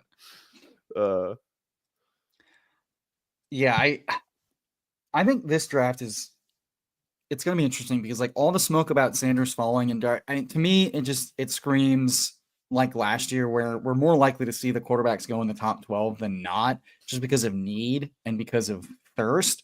And that's to me, the Giants signaling we are trading up to 1 to get Cam tells me more than likely Sanders and Dart aren't falling out of the top 20 than are. I think if the Giants were sitting at 3 saying, we'll take who we want, that would signal to me, okay, quarterbacks are going to Giants wanting to be up at 1 tells me that they know the thirst is hard and they know that they're the most thirsty and they're not going to get jumped and they don't want to end up like Atlanta. So to me, that signals no matter what the media might be saying, and that's why I was okay taking Dart, because it's if I'm hearing that he's more likely to go in round 1 and Sanders is going to me, this they're going to go and they're going to get traded. Bengals finalizing Gesicki. Seth Miller. Yeah, it just happened. 3-year deal for Gesicki. Let's freaking go. Nice. Rewind it 1 minute ago, and I said, Gesicki, you are a Bengal. We end up getting both guys if we want them. That is insane. What a freaking, oh my God. Hell yeah. I don't think we're worried about losing anybody here. No, not really. Are we good with Higbee over the likes of these guys? I like Mason Taylor. That's just, I think he's gonna be a day 2 pick. It's a lock. He's gonna be a round 2 pick. And to get him around 19, I promise. All right. I like Taylor. I'm okay with that. I don't have a lot of Taylor. That's fine. Running back wise, we got Roshan. Yeah, no. No. He doesn't play tight end. He doesn't play tight end. But who's going to fill our fullbacks roster? Wait, you want to watch? Let's draft Juszczyk then if we're drafting fullbacks. Sanders or ETN? Yeah, I like Raheem Sanders. I also like Quinn Allen Jr. I like Jaden Blue. Jaden Blue is really fun. Jaden Blue or Sanders for me. Didn't Sanders have a better combine though? Jaden Blue ran like a 4.39. But he's also small. Go Rocket Sanders. Go Sanders. They call him Jet Sanders. Or they call him Rocket Sanders. Same. Jet Rocket in my neck of the woods. Yo, Mathology. Thank you for the 6.9 super chat. Swinging in to say keep grinding. Scoring went up by a full point. 22.9 points per game. Search for the squads that can go north of 30 weekly. This is something I talked about with Mathology on the channel every time he came on. Is when in doubt, zoom out. Go macro. And at the end of the day, we want to target offenses that are likely to score a lot, because even with scoring having some, dips and peaks, the best offense is the one scoring the most frequently. So you may have a player take about, I don't know, Juwan Jennings. But if we're going to target an offense that could be in the top 10 of scoring weekly and target those players versus guys who might be on lower scoring offenses, that's probably good for attacking, especially this early on. And so for Gesicki, everybody's victory lapping as they should. It's Gesicki attached to a potential top 12 scoring offense if Zach Taylor can ever get off to a fast start for once in his life. Yeah. But yeah, taking players on high scoring offenses and just letting the variance go the way it's going to go. And Steph will, thank you. Yeah, I do remember Rocket Sanders having a better overall combine, and I want to make those adjustments for late running backs because they're all in we don't know round 3, 4, 5. And so we do know that teams do react to the combine quite a bit for draft capital. So at this point, I want to mix in the guys I'm taking that could maybe squeak in higher in draft capital. Landing spot's going to dictate everything, obviously. No, that's a fun running back room. I like that team. Yeah. I mean, that's wide receivers scare me, but that's whatever. Here we go. Yeah, Thad, but I think we tend to forget that sometimes. We get deep in the weeds with player takes and narratives, especially if you're Eric. And it's just good to get back to basics and remember where you came. I'm just giving. I'm trying to stick to the basics. Yeah, I'm trying to take good explosive players in a best ball contest. Dude, I'm not gonna lie. Every time I see Juwan Jennings' picture on Underdog, I think he's wearing like a cheese head. Yeah, that hair is like bad Odell Beckham for sure. Yeah, I just see like a cheese head. I'm like, why is he wearing a cheese head in his picture? Dude, this guy is killing me. He's milking every fucking pick just to auto draft everybody. This is incredible. Yeah, anytime you can get Derry. Hey, you got Jaden Higgins. Good pick. Fair play. Good game. GG's. Okay, looks like I am going to the Houston Rodeo today. Oh, save a horse, ride a cowboy. Goddamn right. All right, Dude, let's name this bad boy. Neck day. Put your traps away, dude. It's neck day, baby. I could totally see you doing the guy doing fucking neck curls with that headgear on. Come on, Tyler. I could see you do that. I'm the only one who actually even works out between us. Shut the fuck up. You guys just lift weights. You guys don't even train, bro. I actually train for. Who are you talking to? Yeah, dude. Come on. I used to work at a nutrition store. Come on, brother. Used to. Now I teach America's youth. All right. So real quick, 3683 for our second and last draft of Best Ball Brunch with our special guest, BBG, aka Eric, and PPRTyler, aka Tyler Knaeble. That's the right way to say that, right? Jaden Daniels, Cam Ward, Justin Fields at quarterback. Fun squad. Lots of rushing upside. Like that a lot, especially with the rumors that Fields may be in a bidding war to join the Jets or the Steelers. And Loki, I'd love him a lot more in New York than Pittsburgh for the potential to have a more efficient, more pass-heavy centric offense. Ken Walker, Tony Pollard, B-Rob, Devin Neal, Damian Martinez, Raheem Rocket Sanders at running back, wide receiver, Malik Neighbors, Devontae Adams, Juwan Jennings, Josh Downs, Darnell Mooney, Keenan Allen, Jalen Rolls, and Jalen Knoll. Love the Jalen times 3 squad because I can't spell. And then Brock Bowers, Mike Gesicki, and Mason Taylor at tight end. Guys, we built some solid bangers here in the big board. Great job, boys. Great job. Yeah, we did. And also, shout out to Hames. Yes, Juju. We got Juju on, that glorious team we did the other night. And Juju or Juwan Jennings, straight up. The Juju auto draft is one of the most legendary clips on my channel. All right, fellas, let's do this. Where is it?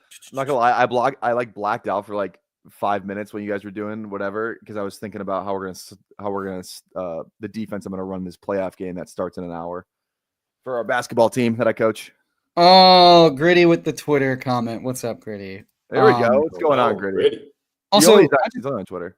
I just need to tell Thad, you need a pause, brother. You've said blow 4 or 5 times in chat this morning. That's all he says. You need a blow. Yeah, blow off some steam. All right, fellas. Thank you so much for joining Best Ball Brunch. Shill your channels, shill where you're going, shill where you at. Tell the fine people. Ty, lead us off. Yeah, you can find me over on PPRTyler YouTube. I stream every single day. We're doing today. It counts as day 44, like I said, to open it up. So I will not. It's on my channel. The thumbnail looks the same. It's day 44. I don't care. Maybe we'll go live and do baseball today. Day 45 is tomorrow. Our goal is 100 consecutive streams. We're at today's day 44. So that's fun. Come over there, hang out. I make it a lot easier to get in my drafts than EmoCowboy does on this channel. So if you want to draft with me, I actually, that's a nice little perk that I offer. But yeah, exclusivity is the thing of the people, brother. You get in, it's special. It's not just whatever. No. If people don't get in, it's a travesty. We'll usually just multi-table at that point. Yeah, come hang out. Usually every evening, 5, 6, 7 p.m. live somewhere there. BBG, toss it over to you. Yeah, Best Ball Guy on YouTube. I've been streaming a lot more. We did back-to-back 3-hour plus nights of drafting. I don't think that will be happening tonight. However, there's going to be more and more in the future here. Obviously, I have some hotter takes at the moment, but we're trying to win some money this year, and I'm not taking these slow guys, man. I need you to be fast. I need you to be good. I need 100 grand this year. I don't care about 50% advance rate. So you hear that, Gritty? We don't care about advance rates. We want to make cash money. Exactly. All right. I put both these fine boys' YouTube channels and Twitters in the video description. Hit a like, hit the sub on your way out if you haven't already. Check out PPRTyler's dual stream. Go drop him a like if you didn't already. I really do appreciate everybody joining us for this Best Ball Brunch. I hope it was as chaotic and fun as you were hoping for. We gave equal amount of takes. We tape measured things we shouldn't have. We mentioned things we shouldn't have. And we also gave you breaking news on Xavier Worthy and Geno Smith, because that's just what we do. And Gesicki. And Gesicki, baby. Ugh. Sun's out, guns out, buns out. Have a great fucking weekend, everybody.